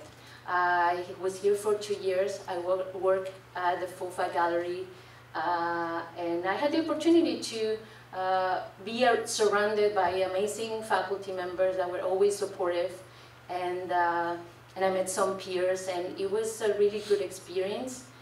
I love access to the library, and so these are things that shaped my career actually in a very important way, because I had access to what I was expecting, and it's the historical, theoretical background to support my career and my own intellectual curiosity. And so that was a long time ago. And so yeah, I moved in Canada in 2005, and I just love Concordia. But I'm always curious, so I decided right away to go into a PhD. And I like change, so I was like, I cannot stay with one philosophy. So I went into McGill to study art history as well. And I wanted to work with Christine Gross because I knew she was working around issues of contemporary art and media arts. And again, like, I just needed more of that intellectual stimulation and historical and theoretical perspective on the histories of media art. I got more and more interested into post-colonial theories, feminist theories that was before, but Concordia did shape my career in that sense. I had amazing faculty seminars on post-colonial theories, Aboriginal art, you know, before it was hot and before it was featured in museums. I had the opportunity to see many of the artists that are now featured and recognized. And so that was great because it really made me understand how important it was to consider the history of media art from critical perspective and trying to understand why it was necessary to include discussions around who has access to technology, who assembles technology, where are these people based, where are the virtual worlds that we are imagining with these technologies, and all those questions that I became more and more curious. So I went into McGill. My dissertation at the end focused on interactive installations from Latin America. So I kind of went back to these, to study contemporary art pieces that have touched me personally and that I hadn't seen featured or written about. So I also enjoy it. But while I was in McGill, I created, throughout the years, I created a lot of shows as independent curators. I collaborate a lot with some of my peers. I always invited them to participate and do organize exhibitions or other kinds of projects. So this is a project I pitched to Studio XX while I was at McGill. It's called Fake It. So it was a series of artworks by Mexican women artists dealing with gender issues and questioning ideas of femininity. And so That's another show I created that used to drive my supervisor crazy. She said, "Stop creating, just finish your thesis." But I want to say that that's a bit, you know, like, we're talking here about career and professional life and university life, and for me, this is part of my university life. These creating shows, working with artists, have always been part of who I am, and it has shaped my scholarship, and yeah, so I created a lot of shows as independent creator. And then in 2015, while I was finishing my PhD, I applied to Studio XX.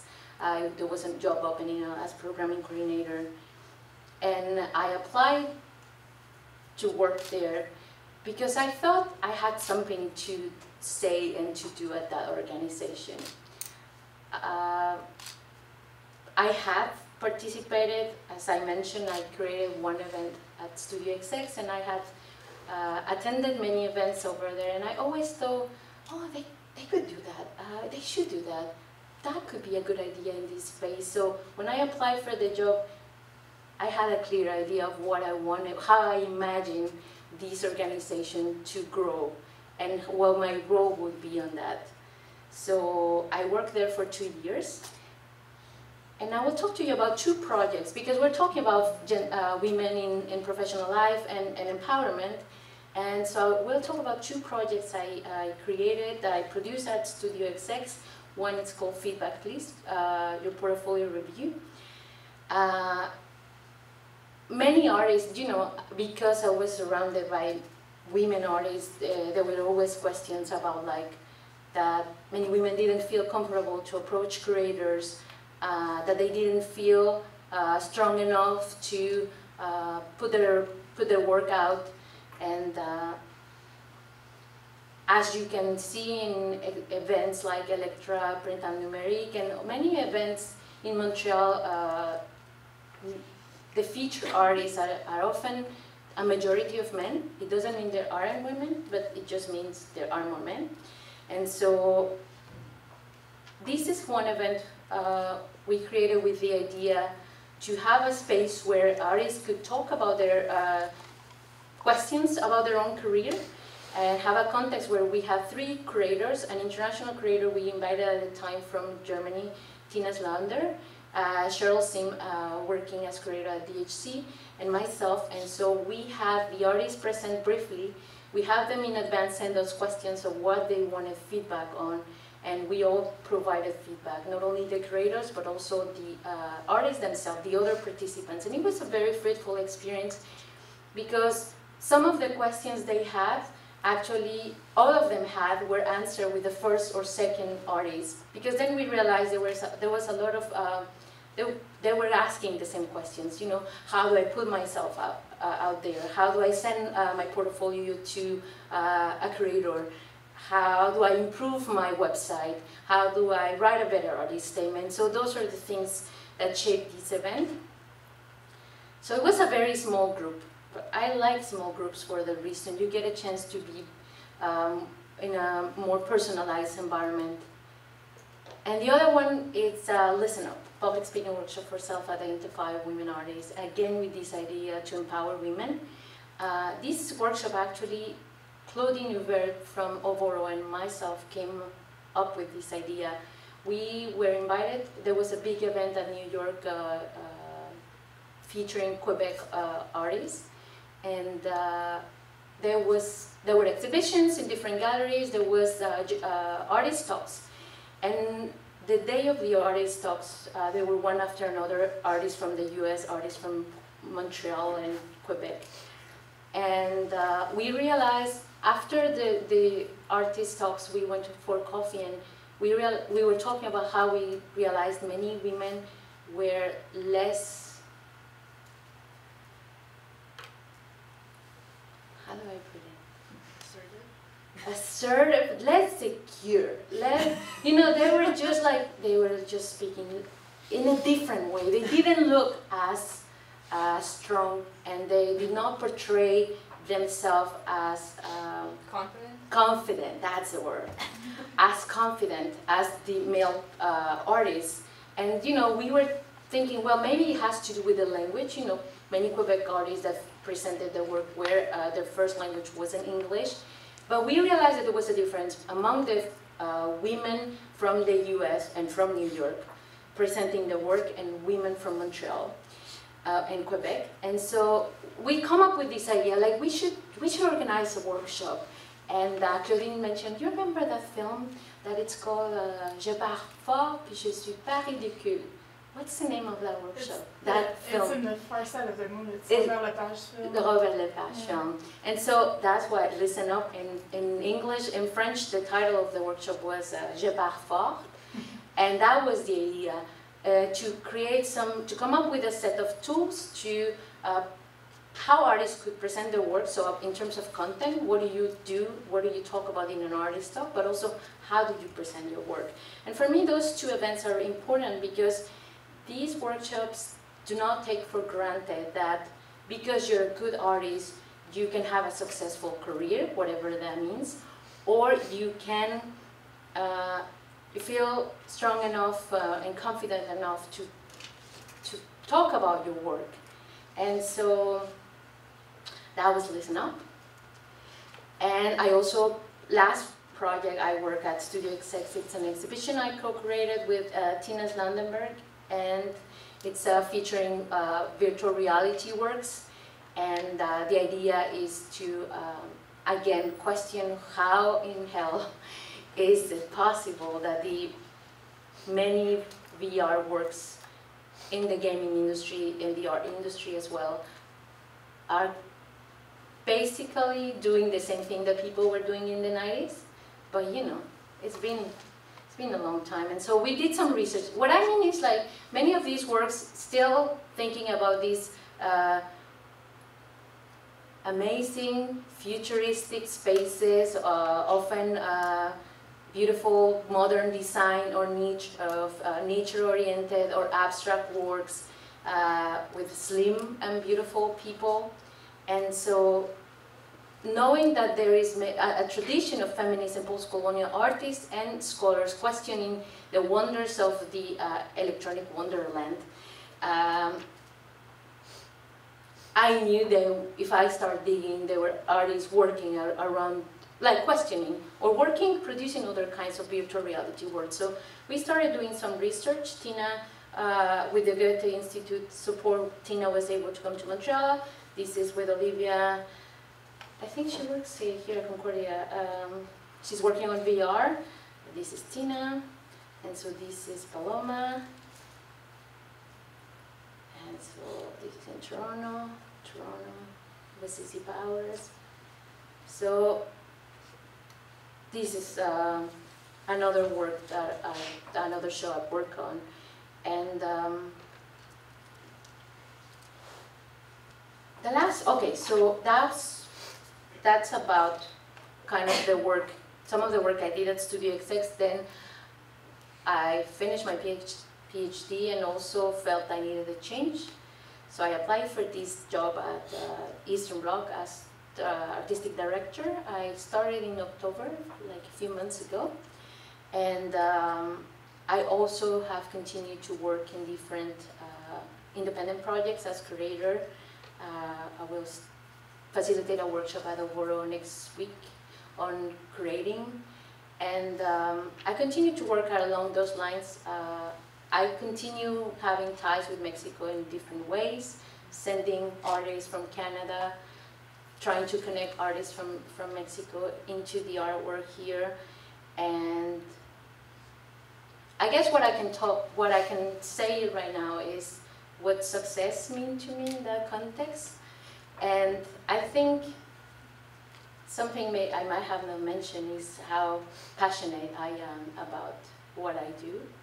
And I enjoy these projects a lot. I always come up with new ideas and I just get super excited and I start working on them.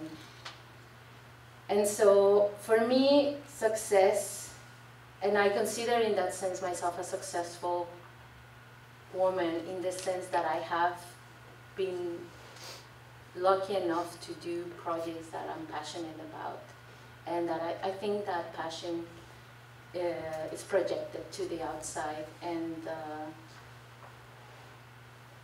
I agree with Joanna, there's a lot of things that you have to give up. But honestly, to me, it's been so fun, and I feel lucky because not everybody has the opportunity to do what they like. Sometimes many people don't even know what they like, and so I feel very lucky to know what I like. And success for me means that since I discovered I like media, art, and art, I've been able to be in that world. It's not easy. Success in that sense, it doesn't pair up with a salary or healthy working hours. But to me, it also has been super fruitful and fulfilling in that sense. And so I think I'll leave it there. I'd like to take more questions and just talk to you and hear the other panelists' perspectives. So thank you so much.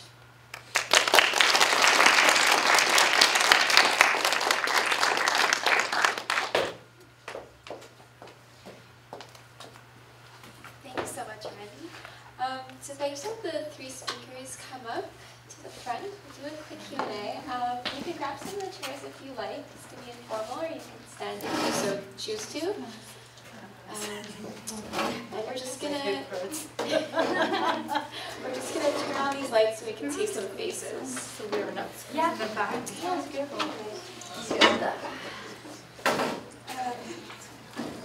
So we'll open it up now for about 10 to 15 minutes of a Q&A. Does anyone want to start with a question?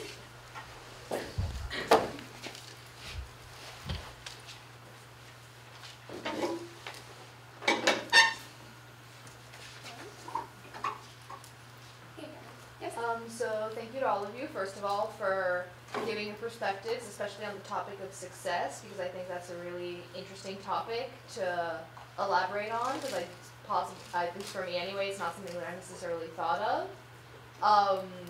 I also just totally relate to Joanna, what you said about making compromise, especially early on. Like, I myself am a computation arts student. Part of that is because I really like computation arts. The other part of it is because I grew up in a family that did not want me to pursue fully arts, but I didn't want to pursue fully science. So it was good to find a meld. And I guess my question really would be why do you think it's important to discuss success as women, just based from an artistic perspective? Like, and do you think? But yeah, that's really it. Like, why do you think it's important to discuss as women? Well, I think, I was really inspired by what you said to actually bring it up. Again, I'm not 100% sure if it's a gendered thing, but, my theme was one of compromise. So certainly I could have defined success in many different ways, right? And I chose, while I still had the energy to basically just burn out and do everything, and that was success. And then when I burnt out and suddenly decided, well, I want something more on the personal side than actually having my baby, that was a huge success, right? So I think also our personal definitions of success change over time based on our circumstances, our financial needs, our personal needs, emotional needs, ego needs, right? So maybe it's more gendered, maybe we have more of a self-questioning, I think what I was trying to bring in the conversation is how it's tied to capitalism as well. Right. And how if it brings, like, I was connecting it to competition and performance, and how it makes us compare ourselves continually. And that could be a real trap. If you start comparing yourself, there's always going to be a more successful artist. I see what you're saying. And I don't find it useful for myself to think about, like, what was successes, what was failure, or what was not. Like, for me, when the two when I was thinking about like presenting as a successful woman, I was more thinking about how proud I was of my resilience for never having given up producing art. And I was also proud of my commitment to make art, even though like I was trying to explain how sometimes some institutions would like try to pressure me to do stuff I didn't want to do, and I stick to it. And when it was time to be political and go out on the street and protest, I did it. So for me, commitment and resilience are more significant, are better referent for me as a definition. I think it's important to talk about success, not only as women, but in the art world. I think in any field right now, it's important to talk about not only success, but how do we do what we want, especially when we are in a field that is not actually socially successful. It's not popular. Or accepted. Yeah, you know, it's not popular. So, so I think that question comes up. Right. So it's more Because like success in the arts. What does that mean? Does it just mean having a good gallerist, right? Or is it like living, just being able to earn money as an artist? Exactly. As basic as it is. Not everyone is able to do that. Most artists actually have a side job to be able to live. So how do you define your successful career throughout that? But it's important to have that discussion, I think, and to come up with your own definition, and I think to understand where you stand, even if that position changes over time.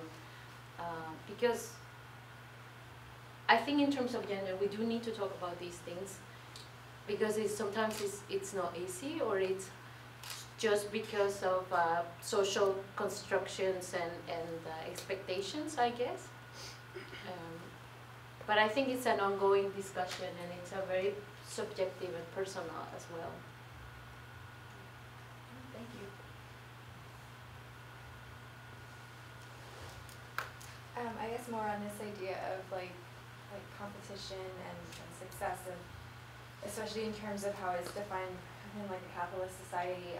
And I know you were mentioning how like you had to compromise a lot, right? And that was a lot like the basis of what you talked about in terms of your career.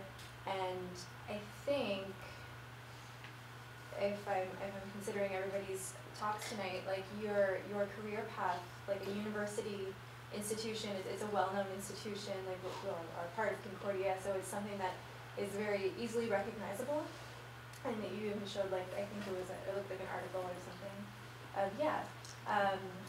So it's something like when we talk about, within the arts, it's something that we know, like, doing performances and being an activist and all these things, but then something for the perspective outside of this area that we're in, like an article about your tenure track or your this or your that is something a little bit more recognizable.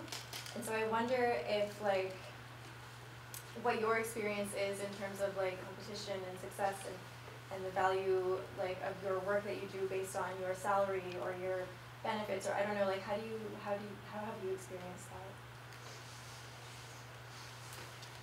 It's very hard to answer because again, I've in my career, which has spanned I guess the last 25 years, I would say, or even more. I've gone through so many different phases, and as I mentioned earlier, those different phases have been shaped by different needs, right? So, like my very first job, I remember success for me was like buying my first pair of non-secondhand shoes. I actually remember that. So I was like, oh my God, I'm buying a new pair of shoes that are not like $10. Shoes were cheaper back then. But, and that was. So things shift, right? I think I definitely, it was easier for me to give up my personal art practice to some extent because I was more seduced by salary and external recognition and a career path in academia. So these are all choices we all make individually based on our personalities, on our unique circumstances, right? But I fully recognize that this huge loss that that I acknowledge, right, and not pursuing an art practice as much. Like, I always keep thinking, okay, maybe in the summer. And these days, like when I have a free minute, I just want to sleep. Anyone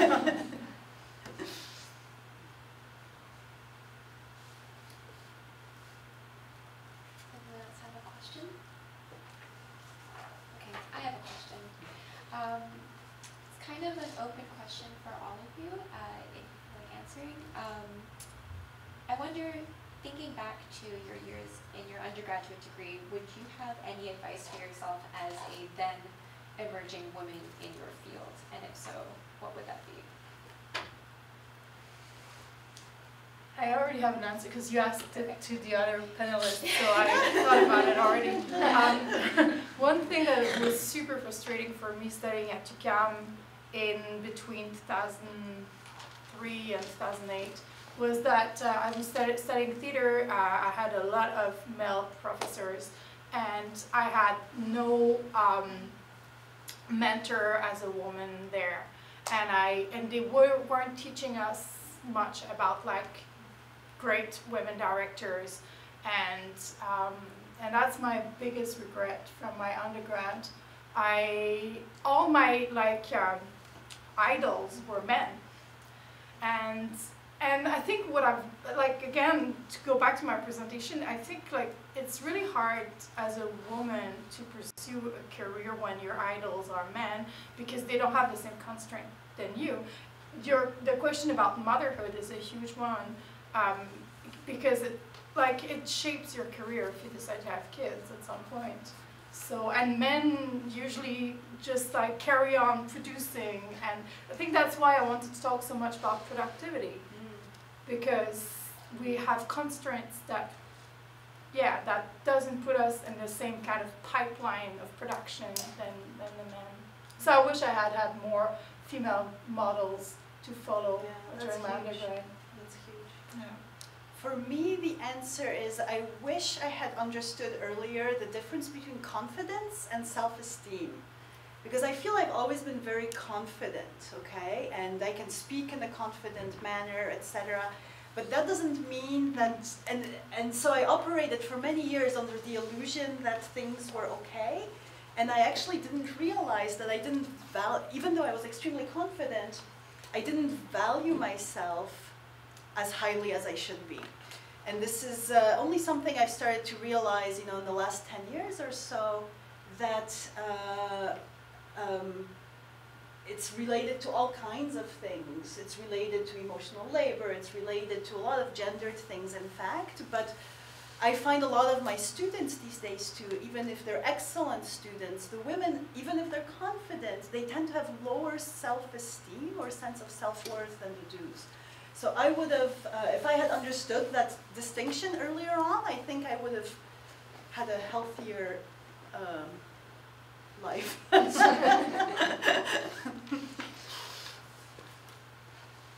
I think that's a hard one. I have never thought about it, because for me the undergrad was the best time of my life, because that's precisely what For me it was grad school.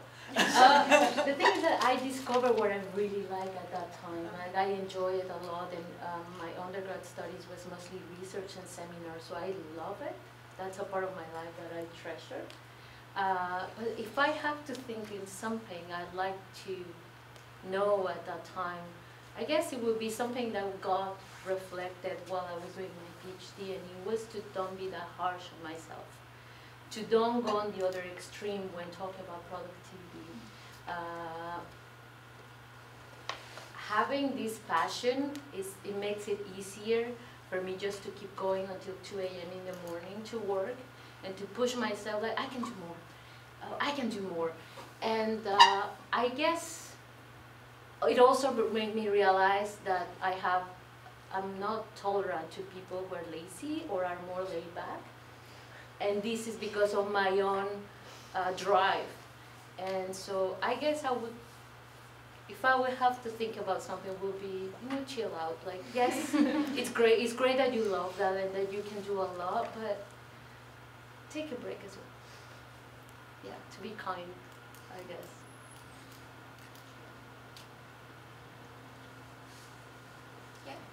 I have a question more about like the process of going through with projects. Like assuming it was probably more of an issue through your undergrads and whatnot, but like the overwhelming like ideas and different options you have and like different routes you can take. Like, do you have any advice for like, you know, narrowing in and like following through and like focusing on one without being like, oh, I want to throw this concept in with this one, you know, like what like is, yeah. See, I work with students a lot, right? And I keep saying to like trust your instinct and to always like try and find something. If you have too many things you want to do, go with the one that's the most personal. And by personal, I don't mean autobiographical, you know, I don't mean like, oh, it's all about me. By personal, I mean where you really feel a personal connection to the project, because that project will naturally become the better of all the other, the best of all the projects, if you have a strong personal link to it. And to trust your instinct, you know, about which one is more important to you. I could add to that something I've learned is also important to know how you learn and how you work. And that's some skills that you learn during your PhD, because you know you have to do so much work and studies, and you have to understand how you learn to be more productive with your time. And so I guess something that I would say is try to see if you're a visual person, if you are more like a written, if for you that's easier, and then try to put down your ideas in whatever way it's easier for you. And also when you're thinking about projects, let's say if your strength is administration, or imagining the big picture, but you don't know how to get there, get help with those things that you're not so good at. It's totally okay. You know, we'll have strengths and weakness. So if you identify, if you know how you learn, if you know what are your strengths, then it's easier to work with others, or to seek advice or help and learn from others as well. I observe a lot the people I admire, and I'm like, that's a good strategy. And so that's also something that I would say, try to learn from others and support yourself in places where you feel less strong. And then about decisions, that's very personal. How you decide how to narrow down. Sometimes maybe you are a monumentalizer and you just need this. And you need someone to help you how to get from A to Z, you know? But that's it. Externalizing it to someone else really helps sometimes. I can relate to what you just described. Like I always have like 3 ideas for next performance, and it's until I speak to a member of my company's board that he's more like an administrative person, and then he's like, okay, well, first Mel, this is your strong project, and as he tells me, it becomes clear, but like sometimes I just feel, so sometimes just the way you express it to someone, it makes things clearer. Just don't keep it just for yourself. Anyone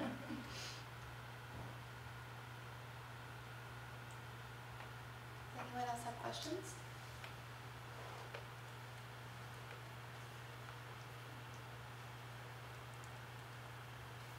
No, I'm just all staring at you now.